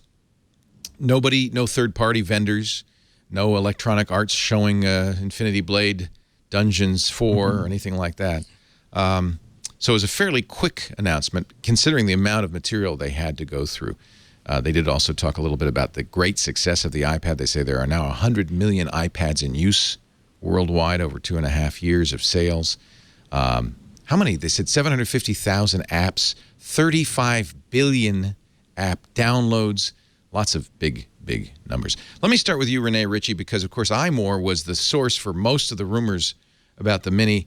Were there surprises here for you, even for you? I think the only big surprise for me is when we initially heard about the iPad Mini back in May, we heard there'd be an 8-gigabyte model at around $200 to $250 with the express purposes of taking it to the sort of Nexus 7, Amazon Kindle 7 space. And it looks like Apple didn't go ahead with that SKU. They went right to the 16-gigabyte model. So that was the only thing that surprised me. But I think the form factor, the screen, everything like that was pretty much what we heard. Wasn't everybody saying a 7.85 inches? I mean, they might be rounding up. We'll have to measure it. Okay. Yeah, it doesn't matter that much. Half an inch. How about the iMac? Did anybody expect that? Yes. I think. I'm sorry. Go ahead, Renee. No, I'm sorry. I was just going to say that the Chinese message boards are becoming a wealth of information about upcoming Apple products. Because they have to make them. And so absolutely. They're seeing them. Yeah. And they posted about some of the internals for this device. And we heard independently that they're going to be using the laminated display from the Retina MacBook. Right. So you put that together with the other stuff, and it sounded like a thinner iMac, and that's pretty much what we got. So there was also a big storm, or still is going on back east, although it's, I guess, tapering off now. And a lot of things went down. You were starting the list, Rene Ritchie. Gizmodo, or actually all of Gawker was down, right? HuffPo was down for a short amount of time. Squarespace, you just said before, rebooted. It's interesting. They kept their servers on overnight, but then they decided, I guess, for maintenance reasons, to reboot everything. And it canceled the Google event that was scheduled for Monday. Yeah. It was... New York was, I think they had pictures of taxi cabs kind of floating down the streets. It was also a lot of pictures of things that didn't happen. There was apparently the shark pictures that Twitter was inundated with. There were no. I remember that from Irene last year. Yeah. Yeah, people love that stuff. There's Alexis Madrigal on The Atlantic did a really good job of debunking a lot of the Twitter pictures, and then there's also a Twitter feed. Or a Tumblr, I should say, feed called Twitter. I think it's Twitter is Wrong. That just and this is probably one to keep around. Is twitterwrong.tumblr.com. It's a good Tumblr to keep around because Twitter apparently posts. There's a lot of posts on Twitter that really, for instance, lots of pictures of thunderstorm cells, a certain kind of thunderstorm. Cell thunderstorm or something. Supercell. Citation needed. Yeah. And these pictures are real, but they're not. But they're actually something much less destructive than Sandy. The problem with a hurricane is it's kind of just boring. It's just kind of clouds and wind. These are all. If you're lucky. If you're lucky, it's boring. Be careful. This is posted on Twitter as an amazing photo of Sandy meeting the Statue of Liberty. Of course not. It's a supercell thunderstorm. That's a nice job taking a picture from the day after tomorrow and adding the NY1 live cam lower third onto it. So this is good, but now this is real, and some of this stuff is devastating. This is one of the shark pictures, and Alexis Madrigal has published this at the Atlantic Monthly, and they're trying to track it down. I suppose there's no reason why you couldn't have fish But I think sharks and other fish would probably try to stay out of that. That one's obviously fake. You're not going to see that first one would look really good. The first one is a good fake if it's a fake. It could be done. You could fake it that way. Sure. And that one, this is too close. This is actually the first thing you find if you search for shark fin in Google image search. And then If there was a Mac Pro sighted in the storm, that would be unbelievable. Yeah, I'd love that, huh? There's another shark. All I can say is well done. Yeah, swimming along on the West Side Highway there. I commend you for the creativity. We've now apparently this has been a fake. This is a fake. I think you can see the transition. So right past the house, you can see how the color transitions and the size of the size of the ripples. I think that was probably where they made the transition. You could make a good living, Alex Lindsay, as a Photoshop fake detector. I mean, really, that'd be like MythBusters except for photos. We should. Okay, now we're going to do 2 new segments. We're going to do fact checking on commercials and then Photoshop fakes. I think we could. This could be. This is a good one. This is a good fake. Sharks in the mall. Oh no, that's Toronto's Union Station. Okay, these are all fakes. One of those famous Toronto sharks. This one's real, and that's a little scary. There's one of the water flooding the PATH station in New Jersey that's real. Some pretty dramatic stuff. Anyway. You can't believe everything you read. However, Andy, you're on the spot, and obviously it was nothing. Had you experienced to sneeze at? You'd not experienced anything like that, I'm sure. Irene wasn't like this. It really depends on where you are. I've been through a couple New England storms that were a lot worse than this. Most of them were snow events. It really depends on, of course, where you are. Yeah.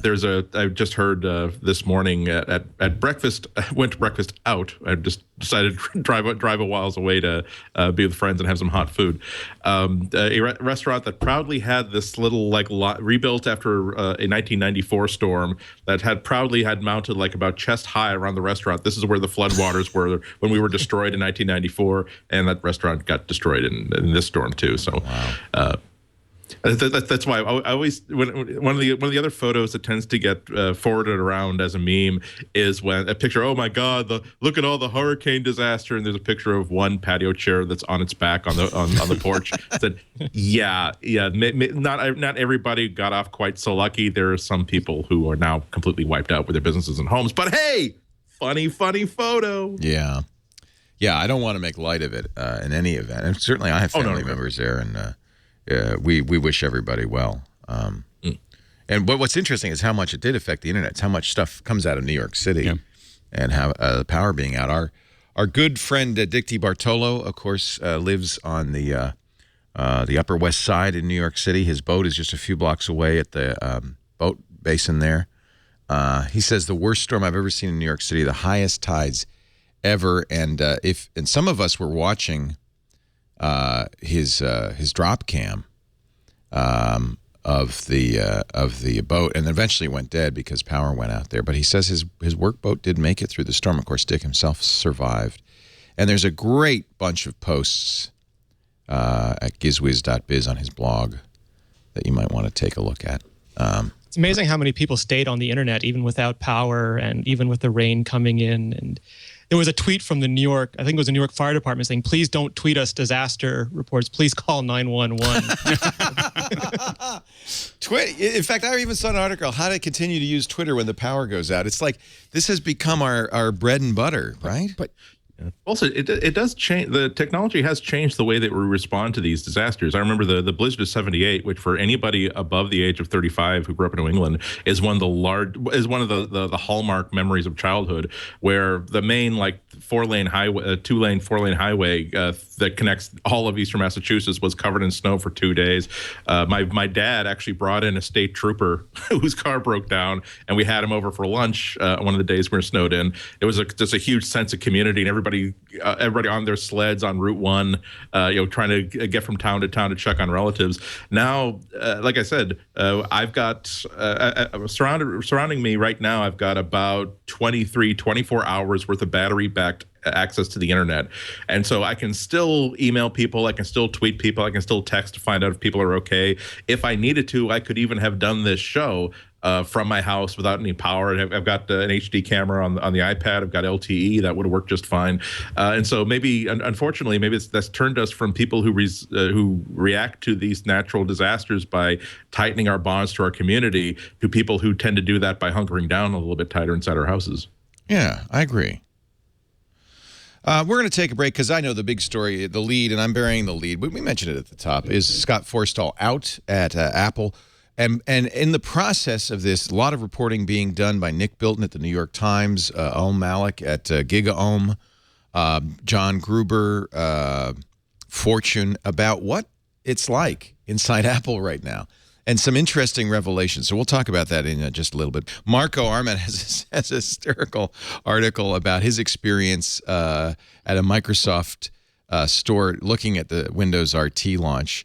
And he really does make the point. He says the store is creepy. So many elements are embarrassingly similar to the Apple store on the next floor. Microsoft even ripped off trivial elements that could easily have been different. Things like the blue T-shirts that employees wear. There's a huge elephant in the room. We can all see it, but Microsoft still implicitly denies it. Look at the wood floors. They have, instead of a Genius bar, they have, I can't remember what they call it, but it's a Genius bar. It's kind of like they couldn't think of anything better. A Wizard bar or something. It's a fun article to read. It's a little overly anti-negative. Yeah, it was heavy-handed, but you are left with points. this. Why can't you do something different? Yeah. Well, they can't do anything better at this point. I think they'd rather be hit for being a copy than being a failure. So they're doing the market leader exactly at this point. I disagree with that. I think they do several things as well as Apple does them, and I think, just as Apple doesn't do themselves any favors when they overpromise and overpraise their own products, Microsoft doesn't do them any favors when they copy the Apple Store so closely, and secondly when they leave off like that final little that just like a good contractor, the final walkthrough of the house before he turns over the keys, just looking for little nail heads that are sticking up, looking for spots of paint that got missed. It's that extra 1% that often turns around an experience. Microsoft can take a product to 99%, but they really aren't good at making that final step. Yeah. And yeah, it's a fun article. It's shall we say it's slightly partisan. Well, this is the new trend, by the way, and we often get slammed for not being partisan enough. That you notice your reluctance, Andy, to even talk about Surface on a MacBreak Weekly, only because it's I know my own failings, that when I'm enthusiastic about something I tend to blabble about it long and also I'm deep in writing my next 1,000 words about it mode. So essentially all 3,000 words and 43 minutes of talking about it would come out into this microphone. I think it's a very, very solid product. I don't think that it deserves most of the slams that it's getting. I essentially think that the pull quote from the part one was really that between the iPad and Surface RT, it really is a yin and yang sort of thing. I don't think that one is conceptually better than the other, because there are things that the iPad is just not really very good at that the Surface is exceptional at. And then there are things like, again, anything that involves sitting comfortably in a sofa and holding the device in that sort of a familiar puppy dog sort of way. The Surface RT is like a cat. It does not want to be held. It'll bite back. Yeah. It's pretty clear that each company, and I'll even include Amazon in this, has something to add to the conversation. The conversation might have been started by Apple, and Apple gets credit for that, although Microsoft's been pushing tablets since 2000. It's just they couldn't make a good one until Apple said, no, try this. And then they said, oh! But everybody's adding something to the conversation, and for customers, that is really good. I'm really practically giddy about all the choice about this. Exactly. Android 10-inch tablets are absolutely boring because there is nothing that it's trying to do except for be something like the iPad, only not as good as the iPad and just as expensive as the iPad. It's wonderful when you see Amazon come out and say, well, what if we developed a tablet that was more designed towards reading and content consumption, where we're willing to make it not as good at everything else if we make it just the best thing possible for content consumption. And so you have that option. And then you have Surface RT, which is, well, what if you have people who like a tablet, but they still really, really want something that's more notebooky, that really is better at being handled with a keyboard and a mouse than the iPad is. Now people have that option. That's why it sort of disappoints and frustrates me when people try to make this out into a field of winners and losers. That thing is not as good as the iPad, and therefore it's a failure. Fail. Well, and I think we're moving past. Right. We have all the. Go ahead, Renee. I say we have all the shades of gray now. You can go from an iPod Touch to an iPad Mini to an iPad to a Surface to a MacBook Air or Ultrabook, and you really can pick exactly as much device as you need for the situation that you're in. The question, of course, is when we get into a decision paralysis. You know what I mean? At some point, within the companies and also with all the other pieces of trying to figure out, which one you need. I know that for me, the hard part is you walk into a phone store and if you weren't buying an iPhone from a Verizon store, there are so many phones. Okay, I don't even know how I could make that choice. I mean, I get I have a Galaxy and I have an iPhone and then and a Nexus, but I don't have but I'm not all the other ones. I don't even try. There's a class of consumers that just wants to be told that's the one, get that. Right. But that's not anybody who watches any of our shows. I mean, I don't think. Which is exactly what Tim Cook said about the Surface when he was on Apple's conference call last Thursday, that they didn't make any tough choices, that releasing products is about tough choices, and he found the Surface message confusing, and that Microsoft didn't decide we're going to make an RT version. They're doing the RT version and the Pro version. They're doing Metro and the desktop. They're doing the touch keyboard and the clickety-clack keyboard, which I think is a good example of the different cultures that still exist in both companies. Yeah. And you could say the same thing for Android. Choice is preferred over a monolithic lead the way strategy, and that's what Apple's famous for. And Apple does a good job of that. And if you like the Apple way, then you're going to be very happy because Johnny Ive will lead you to the promised land or white heaven. Well, I think we'll end up with I think that I think we're definitely moving quickly to where no one's a winner and a loser, but really everyone's got 20 or 30% of the market. But there's also some overlap. For instance, Google just released today a new Google search for iOS that has Siri-like capabilities. And so Google now, it's an interesting thing that because Google has a foothold in iOS, rapidly diminishing foothold in iOS, but it can start doing things like you can say, what's the weather like in San Francisco in the Google search app on iPhone? And it will give you a Siri-like response. What's the tallest building in San Francisco? I mean, this is kind of interesting. And it'll be interesting that one thing that we have to do is to download it and do the same question with the exact same words and see what we get with each one, because I think it's going to be very interesting to see. Herb Stempel versus that other guy, just put them both in isolation booths. Yeah, that's a good idea. Again, another one I want to do. I want to someday. We got to do this fact-checking stuff. 3 kings that rode horses and had the letter H in their names. Name any 2 of those kings, the names of their horses, and the years of their reigns. That'd be very interesting, wouldn't it? Yes. Let's take a break. Come back. Lots more to talk about. Andy Ihnatko is here from the Chicago Sun-Times at an undisclosed location, looking somewhat like Johnny Ive heaven. We think this is the best podcast we've ever.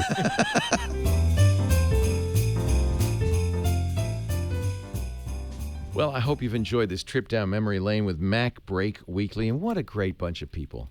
Alex Lindsay, just adore him. Andy Ihnatko, I mean, don't you wish he was like your neighbor, your friendly neighbor that'd come over every once in a while and sit on the porch with you and jaw? I mean, just talk about his life and, his insight. I mean, just so much fun. That's why actually I like doing MacBreak Weekly, is because I get to sit down with those guys. And our newest host, Renee Ritchie from iMore, just love him too.